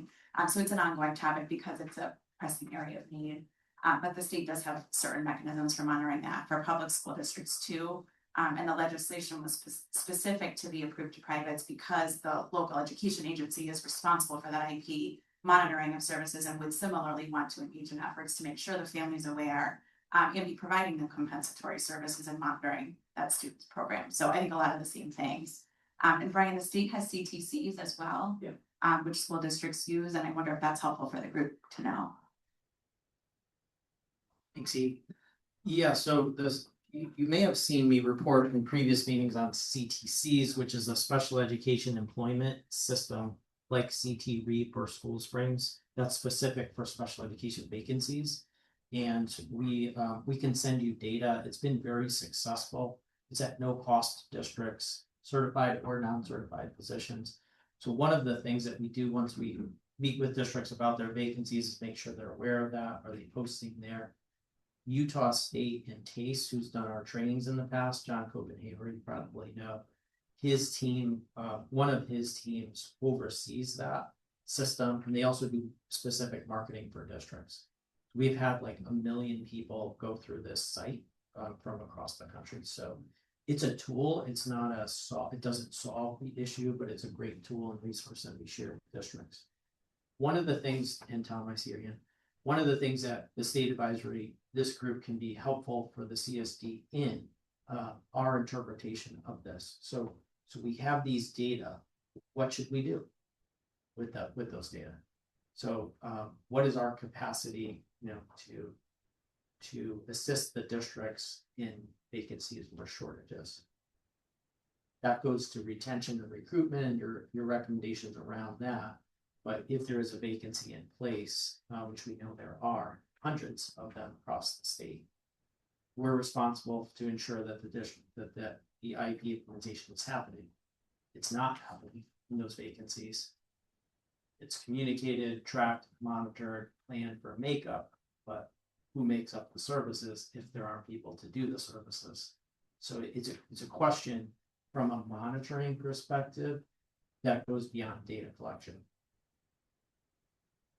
So it's a good conversation to think about and recommendations for us. Right now, given our capacity, when we receive this information, we acknowledge that we received it and then ask for updates after 60 days or, over time. That's one way to follow up, but it doesn't solve. The real work's happening at the local level where on a daily basis, folks are shoveling as best they can as vacancies occur. But there's, speech and language, related services, all those pieces are. Thanks for this conversation. I know I kind of kept this going, and so I appreciate it, Eve and everyone. I think there are lots of things being done, obviously, in monitoring and the oversight, all these different things. And I think that when this bill got passed, it was making sure school districts were aware of what was happening at absence and rest, because they don't know necessarily, and making sure families know. So the other piece of this, kind of in response to your thought, is making sure families know at the LEA. We have guidance, we have monitoring, we have all these things in place. But still parents, they may not call it guidance. Guidance is guidance, right? So do we, and then what do we do with it, right? So we get this data and say, hey, there's a bunch of schools that, and we try to follow up. Resources is a huge issue, of course, there's only so many staff there.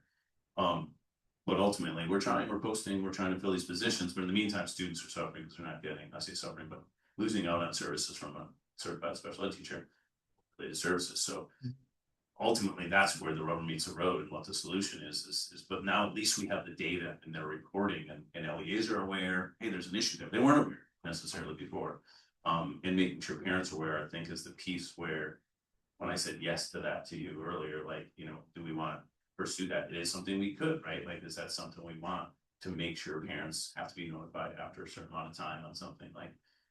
Me as a parent, I'd wanna know, right? And my son can't tell me, personally, my kid, he's not gonna want to communicate with me. This teacher was out today, like, he can't, he's not gonna communicate with me, so I don't know, months could go by, you know, or, so that's important, that piece, to me personally, and I think to us as an advocacy group, or advisory group, I should say. Yeah. Anyway, so thanks for digging into that a little bit, I appreciate it.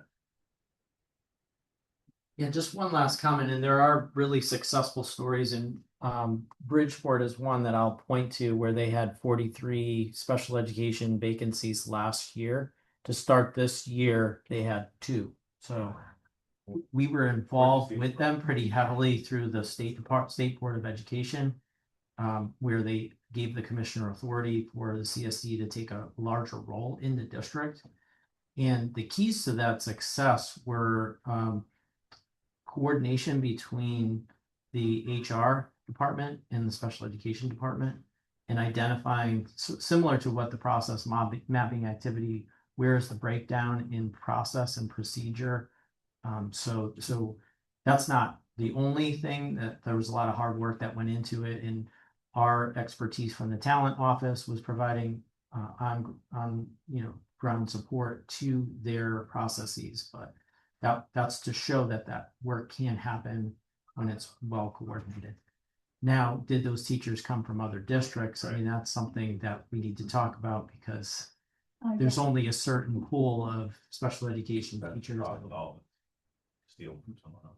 If there's a higher salary offered in an adjacent district with a lower caseload, that's a filling a vacancy, but it's also leaving a vacancy. So we know our ed prep programs are not well attended right now, and the numbers are low. So there's a statewide effort to acknowledge and value the profession in ways that beyond. I mean, money is one piece of it and salary, but there are other aspects of the work that we can highlight and appreciate. So I owe you the FBA updated data for that collection. The next slide we have, there was also a legislative requirement when APSEPs or REST programs increase their increase their tuition mid-year, and we have not had any submissions yet on that. You discourage it, they don't do it. You say we're watching. Brian. They don't do it. Thank you, Brian. So, real quick question, it's phenomenal that those numbers have had positive impacts in that community as far as educators. Is there a goal to look at retention? So now you just had all those new staff come into those positions, question, did they come from other districts? And can that district retain them? I guess is the biggest thing. So you just don't want this constant evolution of turnover. So what are, how is State Department of Ed working with all the districts on not only filling, but retaining staff, so there is not a significant amount of movement between districts every single year and impacting the students. So. Thank you. Yes, the retention and recruitment kind of go hand in hand. That's that's another aspect of the talent office work that we're doing in conjunction with that department. I can give one example around So with the work that we did with Bridgeport, that was a consideration for those teachers. And it really comes with supporting them through at the building level to make sure they have contacts, mentors that are doing the work, that are go-to and can do the work. It comes from building level administrative support. We're working with the Parent Advisory Council right now on, there are a few districts that have engaged in para-educator mentoring programs and have seen some success with that. So we want to share that out more broadly across the state and provide perhaps some fiscal incentives. There was maybe our 3 meetings ago, we had talked about the different, there's an influx of dollars coming in from the state budget, $500,000, I think, starting next year. And there was some potential for even more funds on that topic, Brian. So the retention, recruitment, and then sort of career ladders for paraeducators who are interested in either becoming teachers or kind of taking that next step. So there's different options we're considering, and we can circle back with you to let you know where we are with that. We're working with higher ed prep programs as well to help support that. Really three things. One is in the new para-educator test that they're taking. Is that a barrier for educators? Once they pass the test and enter into the school district, what's the onboarding process like? So we're updating the para-educator guidelines, not just for the legislative requirements, but also best practices for onboarding. Many of our para-educators are hired and then just kind of placed without maybe having that. Yes, they pass the para-educator, but do they have the behavioral expertise or knowledge or working with students, those experiences? So our RESCs and our APSAPs and many of our school districts do well with that, but we hear most often from our para advisory and the unions that there isn't an onboarding process. It's basically you're hired day one, you're in the classroom. There isn't time for the teacher to connect with the para as needed, and that leads to folks leaving pretty quickly after they come in. I saw Susan's hand, and I will come back to Catherine. Thank you. So in the large amount of applications for our special education teacher position, you could see how many people wanted to give voice, special educators, to what's going on, voice to their students. They wanted to be a part of the process. And what I was hoping, and we had discussed it, like because we can't take them all, where do we send them if they really want to help and make change? There's that paraeducator group, but is there something for special educators where they feel heard? Because one person was even talking about helping, like explaining the stress of the job. Yeah, that's a good question for the entire council. Your hand is related to Susan's. Yeah, it's related to the para education. Okay, perfect. Yeah. Just one quick comment. I would say, so we have through the RESC Alliance, which you'll see in our PD activities, communities of practice. They're very successful for school site, social worker, BCBA, speech and language. It's a time for, in many districts, there's a one speech and language person who's working, and they're not able to walk across the hall and talk to someone who has that level of expertise. So the communities of practice serve in that capacity. We attempted to do that for elementary, middle school, high school teachers, special ed teachers, and they couldn't get there because they're with it. And that's not to say the related service folks aren't busy, but we just didn't experience that same challenge of when do we hold these. Some of the community practice meet at 4:30 and after this direct services with students, but it was an unsuccessful attempt at us trying to do what you're saying. And so we're always thinking about and wondering how we can best support our special education teachers from the state level, from the district level. And so not an easy answer, but For the same point. Yeah, I understand community of practice, but I think they were looking for someone that was not possibly another special education teacher. They're looking for their voice to be heard and affect legislation and their voice to get to the people that can help them is what I was feeling. Got it. All right. Thank you for that clarification. I just wanted to jump back to the para piece, and sorry, I just came in a few minutes ago. But in terms of supporting paras in a career path line, a couple things we have done which have really proven to be successful is we do an annual in-service training for paraprofessionals in the fall so they can all come together. We've tailored it because we anticipate what their questions are going to be, but we also give them an opportunity to ask us questions and to network with one another. And for paraprofessionals who are working with children who are Braille learners, unfortunately we couldn't do it this year, but otherwise for the last, I want to say 25, maybe even beyond years, we've had a monthly Braille class for paraprofessionals where they can come together for a couple hours and work on their Braille skills. network with one another.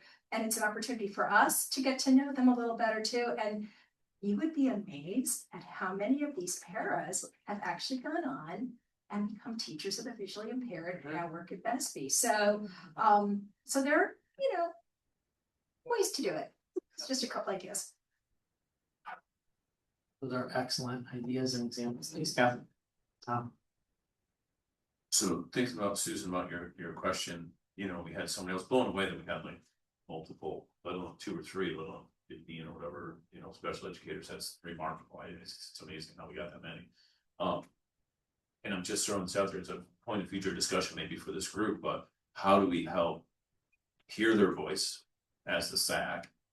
Can we invite them to a piece of a meeting one day where we set aside a half an hour and say, hey, we invite special educators to come and, have a little discussion and forum on how do we get your voice? Like we tried to COP one time, community practice, and it didn't work because none of you guys showed up.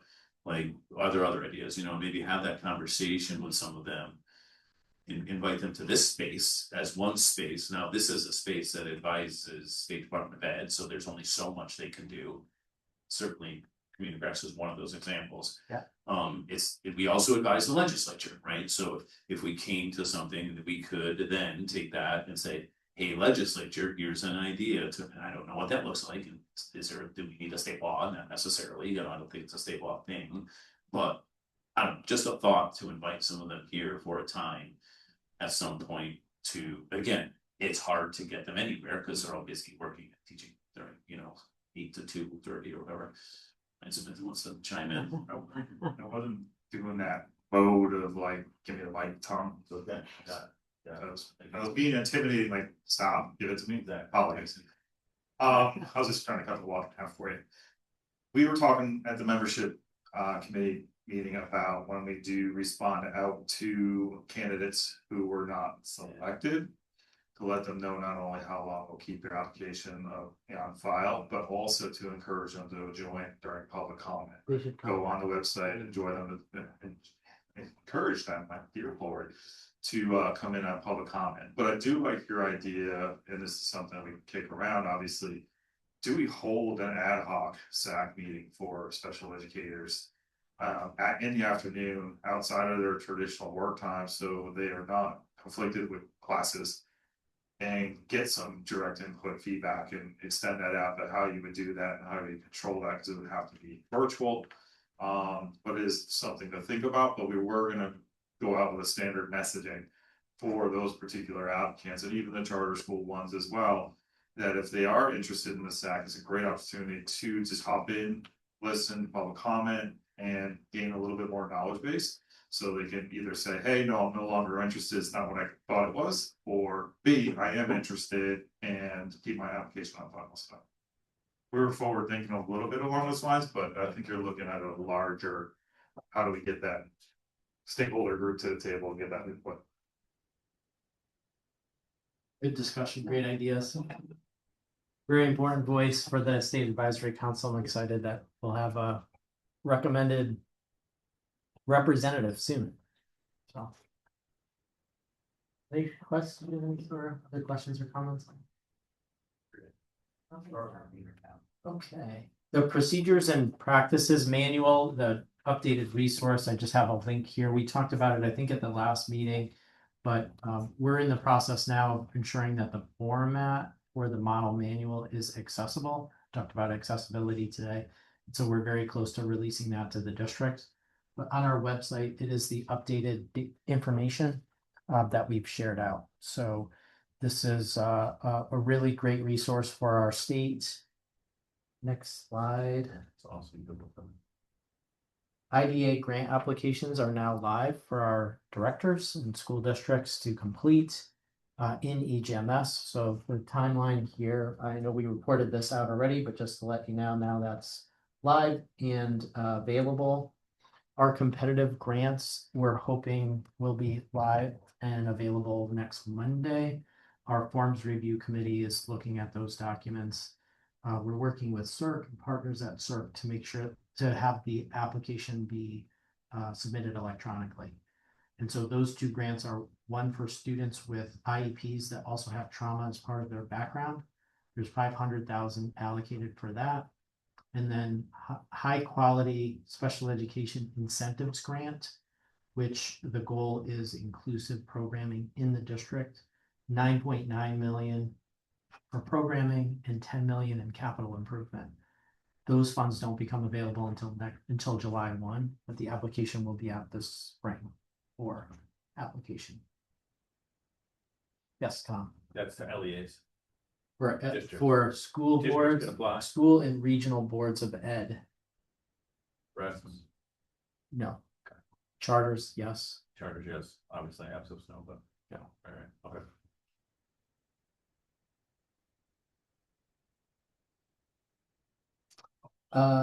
I also wanted to share some statistics from our call center that we partner with CPAC to support calls from the community, and wanted to give you March updates so you could see how many calls the call center received. 56. What the common topics and reasons for the calls were. We have some other categories. Most frequent, but ed benefit, meaning is the student benefiting from the IEP that's designed for them? Dispute resolution and child find activities, and then a mix of other activities. Once the call center receives the call from the family, if they're looking for information or resources, and that call may be closed out. In other circumstances, that issue may escalate to one of our bureau consultants. And you can see the data there, that there were 10 instances where that happened, where it was a tier 2 response. As you can imagine, we also receive emails and input from our leadership team. Folks reach out to the State Department in any way that they can. These are just data that are through our call center. So of the 56 contacts, there were 27 school districts that were representative, and 4 districts had multiple calls from their district. So what we do on a monthly basis with our general supervision team is we review these data, see if there's topics or themes or information that is rising to the surface, which helps inform future guidance or technical assistance. I have a couple charts for you as well, the next couple of slides. Just a way to look at the visuals here. You can see by month our sort of intake. It dips down around the holiday season and sort of ramps back up as we get into PPT season. My anticipation is April and May will continue that trend until the summer.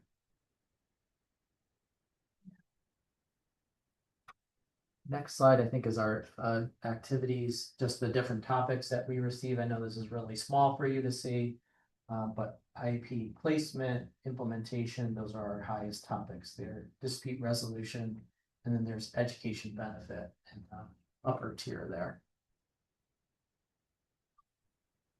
I think that's it for updates. We have a little bit of an interactive activity related to our parent guide, so we might want to take a little stretch break. I'll leave it to you, Missy, as far as the length of the break. I know we're till 2 technically today. I have 2 activities, one related to the parent guide, which is about a half hour, and then professional development, which is about another half-hour activity.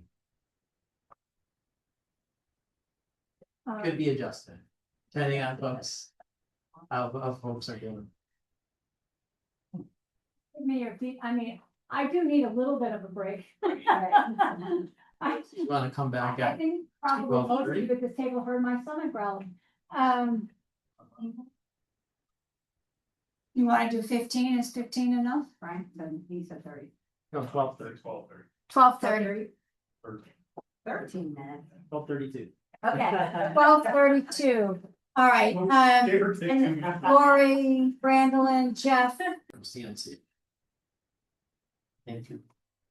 And we basically said it's to be determined by the teams. There is a definition that we pointed to for legislation, but the safety component really has to be determined by those who are in an individual circumstance. Okay.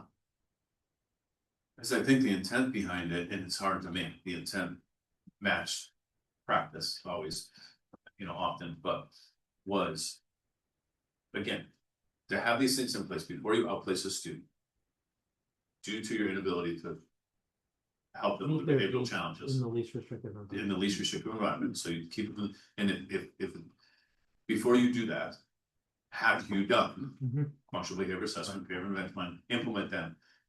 There's more stuff we wanted to add to this language to implement it for 6 months, or like, or a month, or like, we didn't, it was decided, but there are times in which you still can't do it because the kid's got a lot of stuff going on and safety concerns for the individual or other students. So the fear is that when you open this little crack, right, this little loophole, so to speak, that it's going to be really abused and there's going to be lots of people not doing it.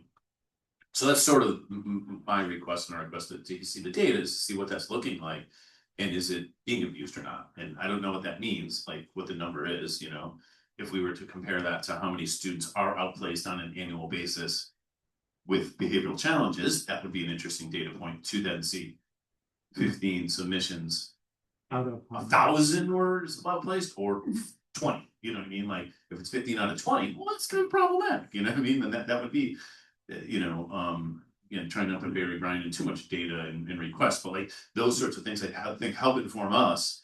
Is this working, and what can we do to advise the department and others in the legislature to close that kind of gap, right? To keep the kid in least restrictive environment if we can, with the appropriate supports in place, right? Because the argument was they might not be getting the appropriate supports if the plan and stuff hasn't been done. So anyway, I'm kind of sorry getting on my soapbox a little bit, but this is super helpful. Thank you, Brian. It is helpful also to see the trend. So like year to date, like, is it increasing, is it decreasing? And as we get this in place, we'll have like 25, 26 year had this many, and then we can see next year, like, what does that look like? Is it going up, down, or otherwise? And I think I heard in there also like a good data to compare would be how many students were placed this year, like how many new student placements happened within that context. Yeah. So we can work on that. Yeah, I don't know if it's that with behavioral challenges, like it's because it's not necessarily it's not necessarily a data point, right? right? It's hard, there's not a box on the IEP saying. Yeah. That is a good distinction if a student's placed for other reasons besides, Yeah, not having to do with behaviors, then they don't need the behavior assessment, right? Yes. Could you just compare it? Sorry. Could you just compare it to those who were outplaced who had the FBA completed, right? That's Like right. that would be apples to apples, right? Yeah, right. We don't ask for that data though. The state doesn't ask for it from districts. So we don't know from districts that this was legislated to say you have to do it and report if you don't. But it doesn't say report if you do, right? I don't think. It's not a requirement that a district report to you, to State Department of Ed, hey, we outplaced a student because of behaviors and didn't FBA.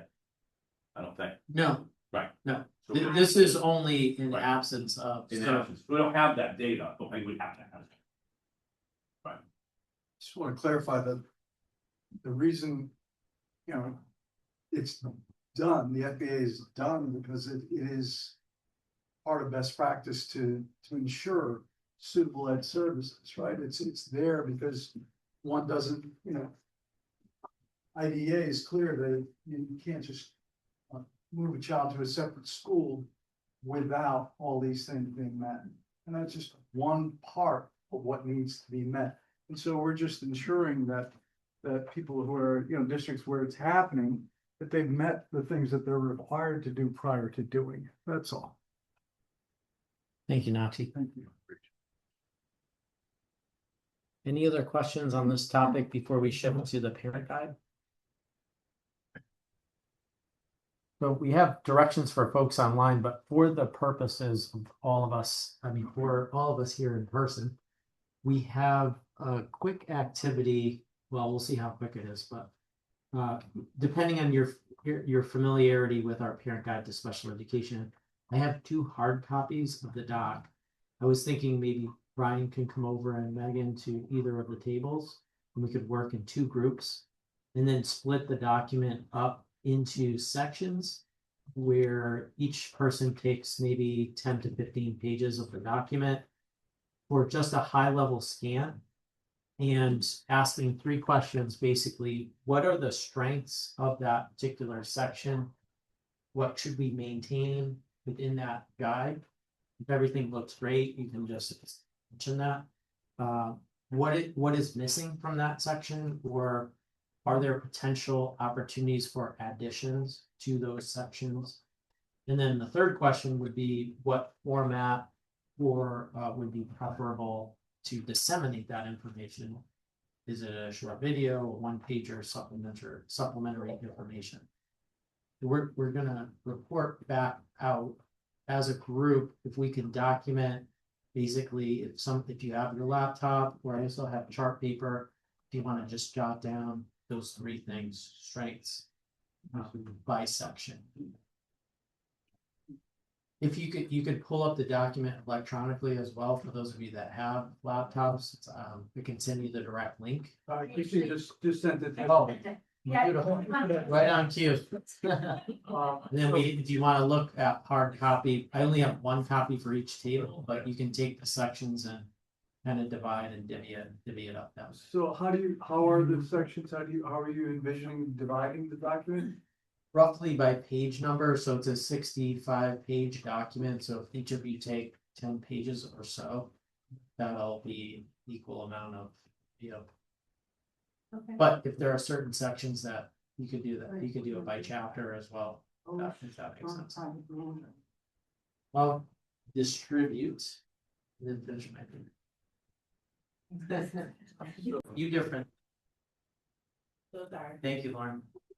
For supplementary resources and material, and then also some scenarios for parents and families if they're coming to the state new, already identified, not identified. And so we'll be considering all those things moving forward. We'll share some other state resources and then some videos that we have done specifically for parents, see if that can spark some ideas or creativity for us. The last thing for today, and I know we're getting short on time, we can figure out how we want to use the rest of the time, or if we want to adjourn. And we may come back to this next month. This one. Thank you. So professional development and training, the next 7 to 9 slides are a list, very high level bulleted information about the activities. So last month, Alicia brought to you our state IDA grant. These are activities that we use other state activities for, resources from the federal government for training and professional development. So there's a list, back to school, charter schools specifically targeting the staff within those programs for our students, early childhood education, and then I have sub bullets under there. Continuing on with CERC, we have the parent guide update, some general supervision activities, hearing officers, so on and so forth. I won't read these all to you, but we've sent this PowerPoint to you just to give you a high level overview of our activities. Each topic may be a series of training sessions, whether they be work groups, task force, could be guidance document work, or actual training sessions that our educators can sign up for. SLD dyslexia is another category, paraeducators. High quality training for IEPs, MTSS rollout, and so on and so forth. Secondary transition, you can see there's quite a few activities as well. I know that's one of your areas, or has been in the past, resources. I did a similar high level overview for professional development and training with the RESC Alliance. You'll see some overlap with the work that CERC doing and then other unique areas. This first slide talks about all the guidance documents that are in process of being updated. Our communities of practice, also collaborating around IEP quality and our CTSETS help desk, secondary transition, and so forth. So we could at our next meeting or figure out how best to ensure your input and feedback on these sessions. Similar to the parent guide, are we missing any topics? Is there something specific that is that we can target for next year? We can also roll this into our summer retreat activities as well, make it a little more interactive. So things to ponder. the last bullet there is our peer educator online modules, which the RESC Alliance is working on. CERC also has online interactive modules for peer educators. And then we have the partnership with 321 Insight, which basically gives our paras access to online short videos on a variety of topics.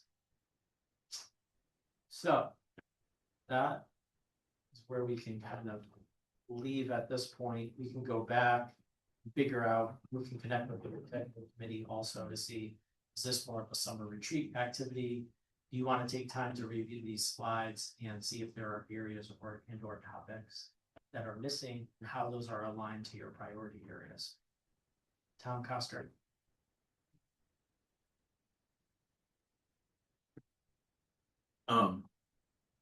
Yeah, this is a lot, as it usually is, all this stuff, right, to absorb.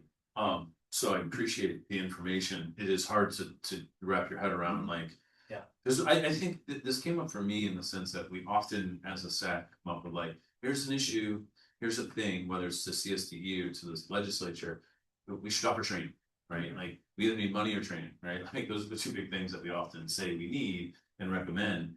And then it's like, well, half the time I'm like, well, we're already doing a lot of this stuff, right? So that sort of, to me, is like, this is helpful for us to get a sense of what is available now.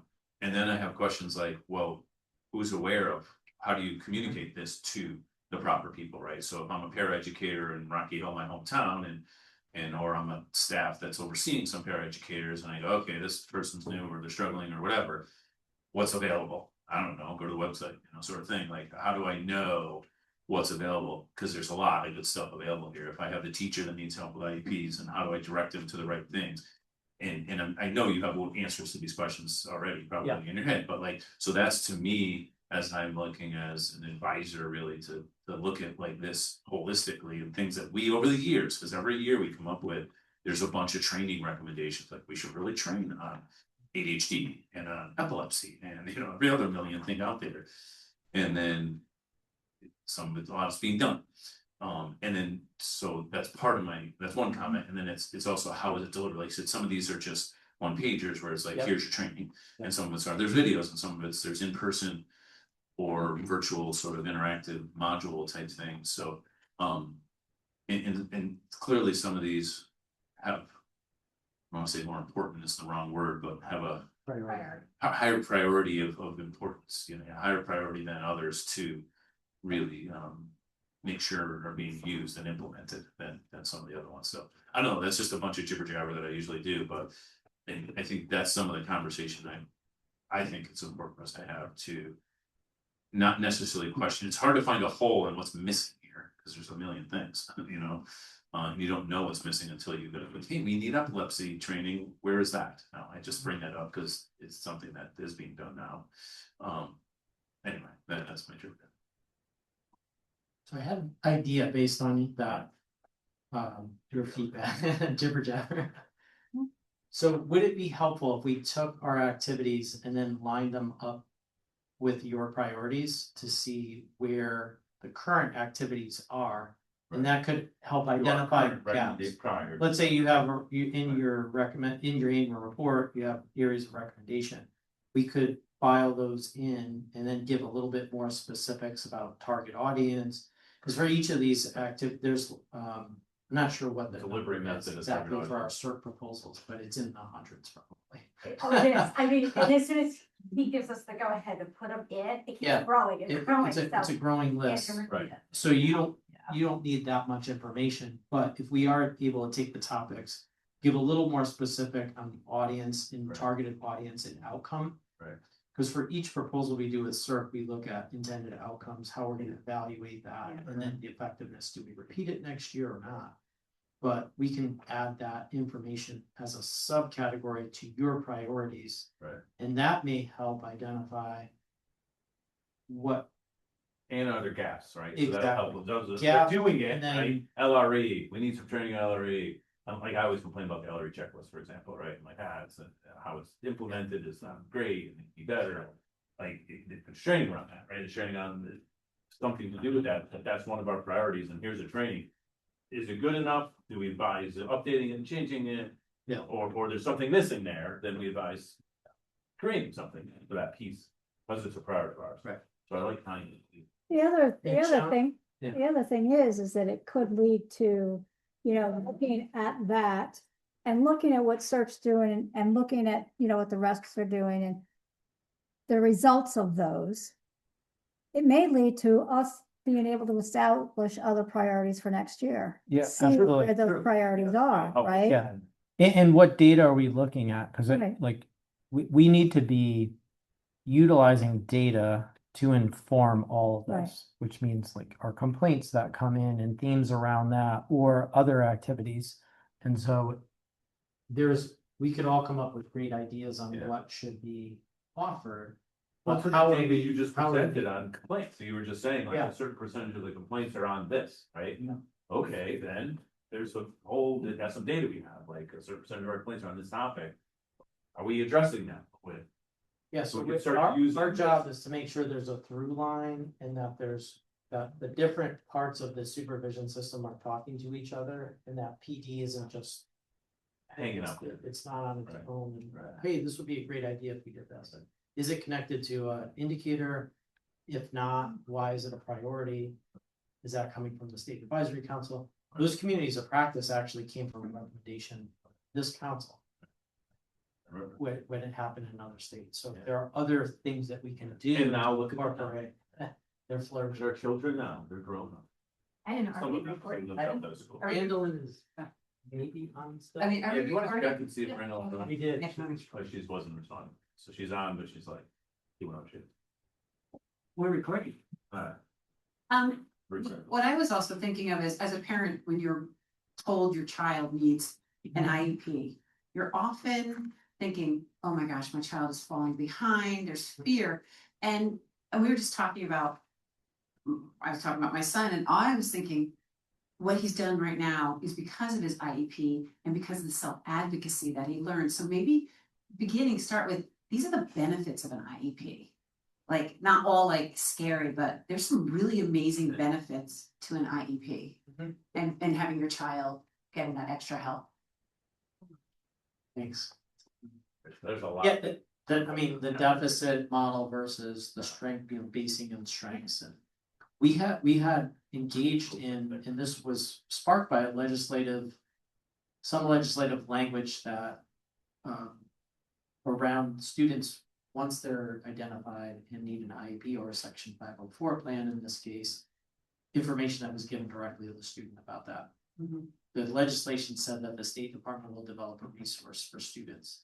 We had a lot of concerns around that, accessibility, how are the students gonna, receive that information? What's the parent's involvement and how that's How do you communicated to deliver the that to that student? kid? All those factors kind of came in based on the intent of the legislation was exactly what you're talking about, to make sure students understood that like there are many benefits and strengths to the support, and everyone learns differently and has different learning styles, all those pieces, but that's something we can circle back on as well. And even thinking about our IEP in general with the present levels of performance. That's it, strengths that's supposed to be a part of conversation. Goals and objectives are based on the concerns. Right. But yeah, great points. So does that seem like a good next step for the professional learning? We still have time to influence next year and beyond. Right into the priorities.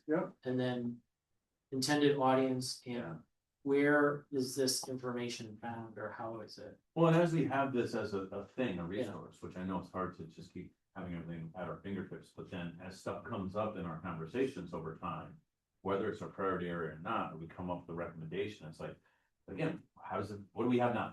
Right, how does that fit in with what we have now? So this is a big part of what you guys do, right? I mean, obviously the oversight monitoring, all that stuff, but like this is a big part of it. And of large investment.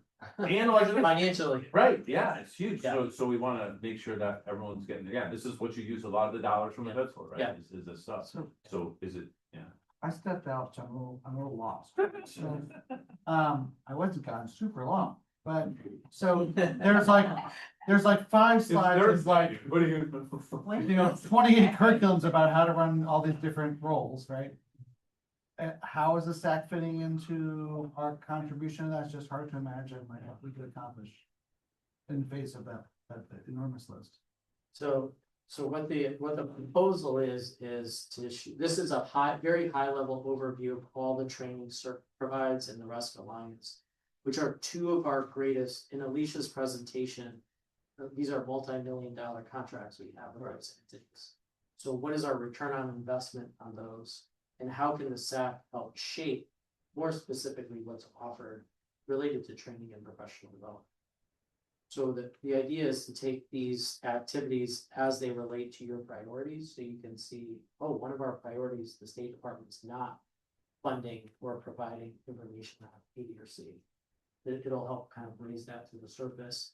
And your recommendations for us may be a specific type of training that we would want to incorporate into next year. Sure, it's available.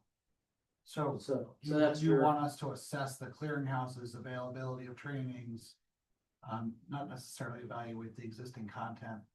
Is that what? Not the existing content. And look for gaps. Look for Well, gaps. and some of it, in I think, priority is, area. you know, coming from where you come from, like your stakeholders and stuff. Yeah. What are some of the training needs of your stakeholders? What Well do said. they need, you know? Well, parent stakeholder, none of the people listed on there were specifically parents that I read. Because I would love a training on parent of a child with a language disability. Here's your guide, you know, like, and it probably would need 3 of them, right? Like, depending on the age level and the nature of the, maybe more, you know, is it primary speech disability? Is it primary language disability? But there's a limited number of disability categories. I know that people are going to be frequently running into, so I would love parent guides, not just professional guides. Parent guys, disability specific. Like Parent guide. onboarding a parent, because like, you know, here's the vast majority of parent experiences. Your kid's young, 3, 4, 5 years old. You get told that your child has this diagnosis because they've, you know, been not succeeding in some school thing.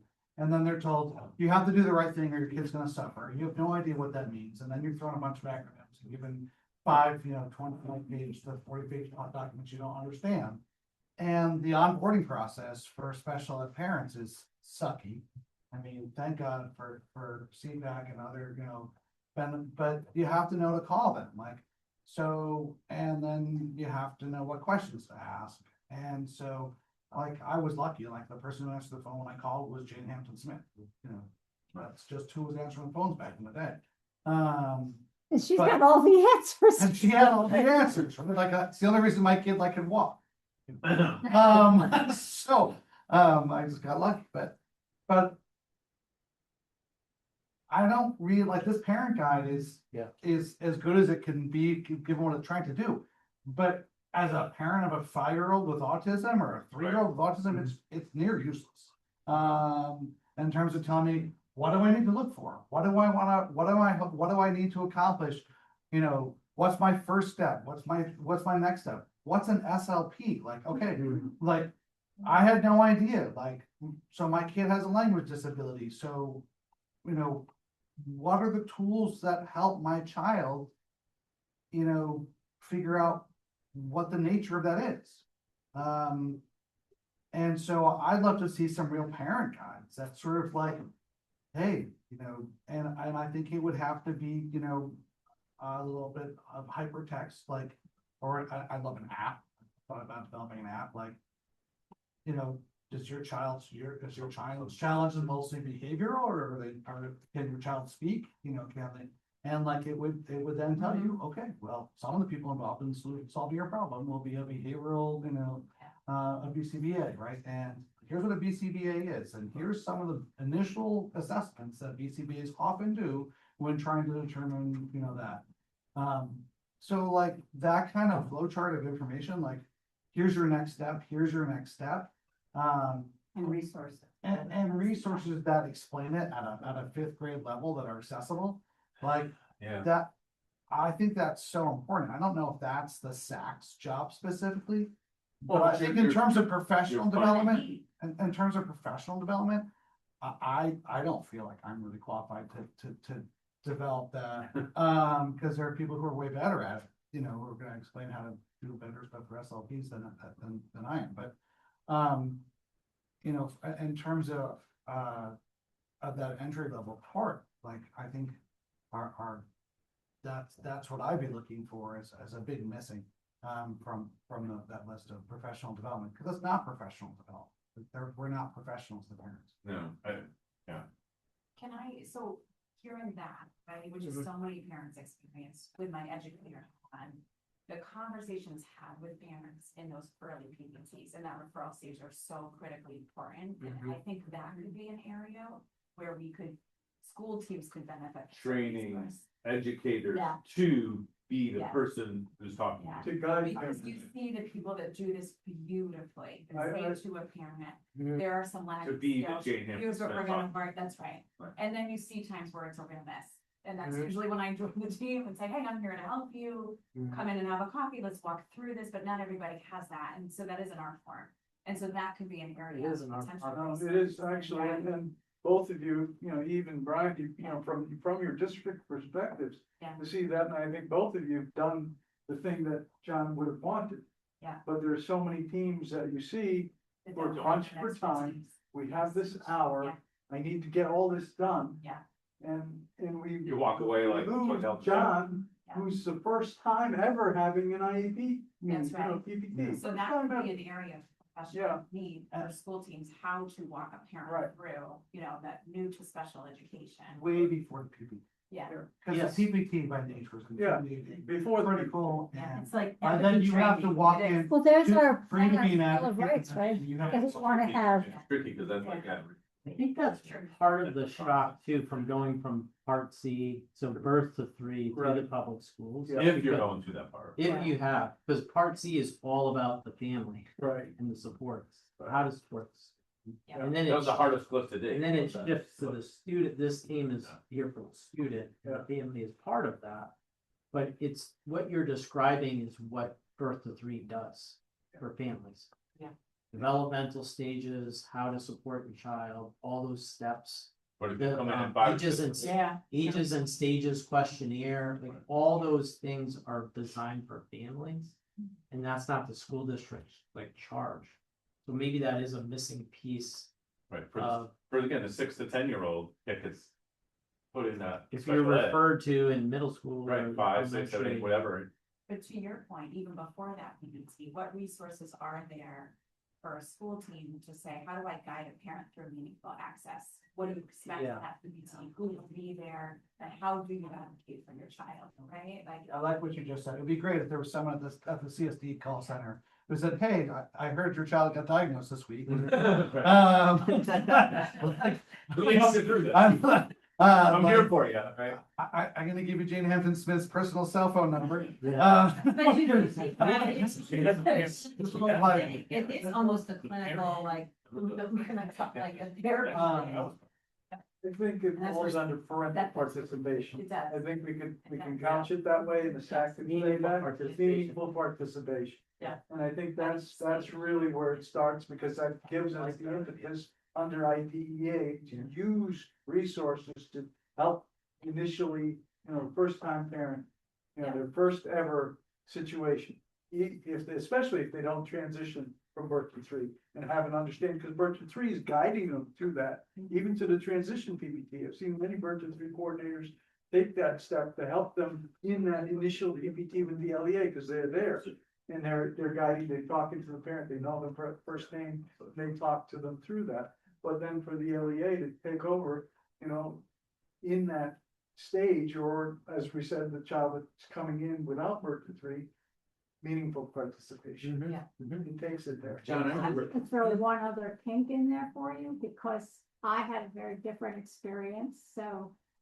Because I'm not the biological parents of my twins, they went through DCF and they do have a biological mom. Birth to 3 worked with their biological mom, not with us. And the kids were with us most of the time, but not all of the time, so they had that experience. Now, when it went to the first PPT, well, I'm a special ed teacher, I know all about PPTs. But there was nobody who came up to us, and my husband probably could have benefited from it, who came up to us and said, well, this is gonna be his first PPT, where, you know, da, da, da, da. Here's and what's gonna happen. There was nothing, there was nothing. Yeah. And so if you are a foster parent and you don't have the background of being a special ed teacher and knowing what a PPT is all about, then you're You're going in, going in blind. Yeah.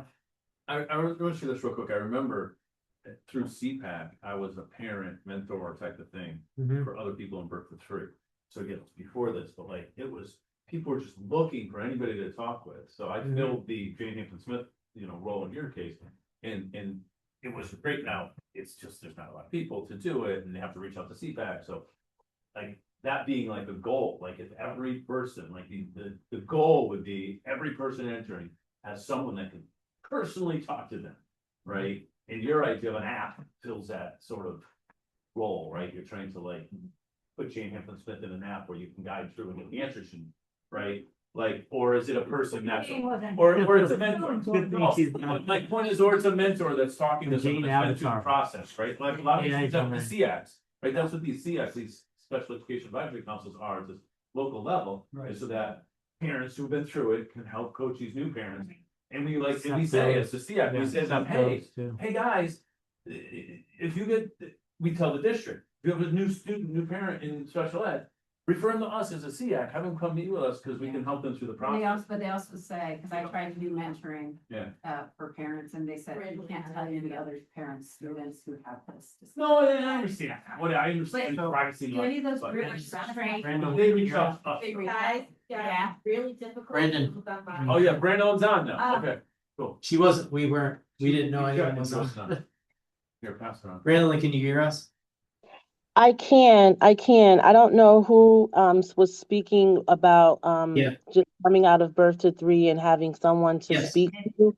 I think that I really love that idea. One of the things that I've learned just on my journey is that everyone's birth to 3 experience is not the same. So if you kind of did not have the best birth to 3 experience, having that person contact that's like not a psychologist, but that's maybe like a parent transition, something along those lines. I think that most of my work or most of my connections have been with parents who did not have the best birth to 3 experience. Thank you, Brandon. I have a question. Appreciate that. And I'll do it. So, because I was, okay. Brandon, that's great. And Tom was talking about having SEPTOs and SEACs, and I was wondering which one of these professional development training could actually be somewhere that schools can reach out to form SEPTOs and SEACs and train them how to run one.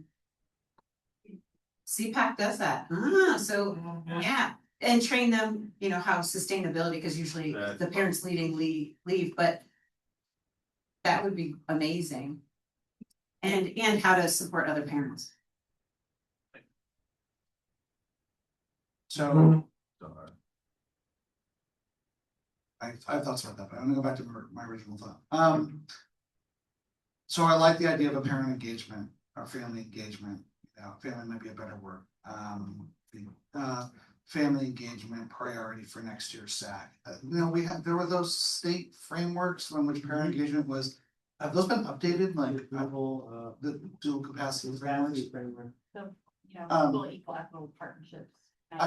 I feel like we were making progress on that, and then COVID happened, and we were like, don't send anyone to the school, stay away. And we never got back to it. So I would love to, really delve deep into family engagement as part of our future priority, because it is ideally we want everyone involved in the child's life to know what's going on the best they can, and to be working with the child, because educators are only part of the puzzle. You think you're getting Thanks, something John. quick, Brian? No, this is good. This is perfect. I think we have our next steps identified for next meeting, and then leading into the summer. Thank you, Brandon. Any other questions or comments, or is Brandon, our just chair like gonna those, send us? so. I'm. All those in favor say Motion to adjourn. Second. So move. Who motioned? Tom with the motion. So moved by Oh. Tom, seconded by John, all in favor, Well, I yeah. don't need a second, I just need everybody to say bye. Aye. All those in favor say bye. That's your famous line. Yes. Yeah.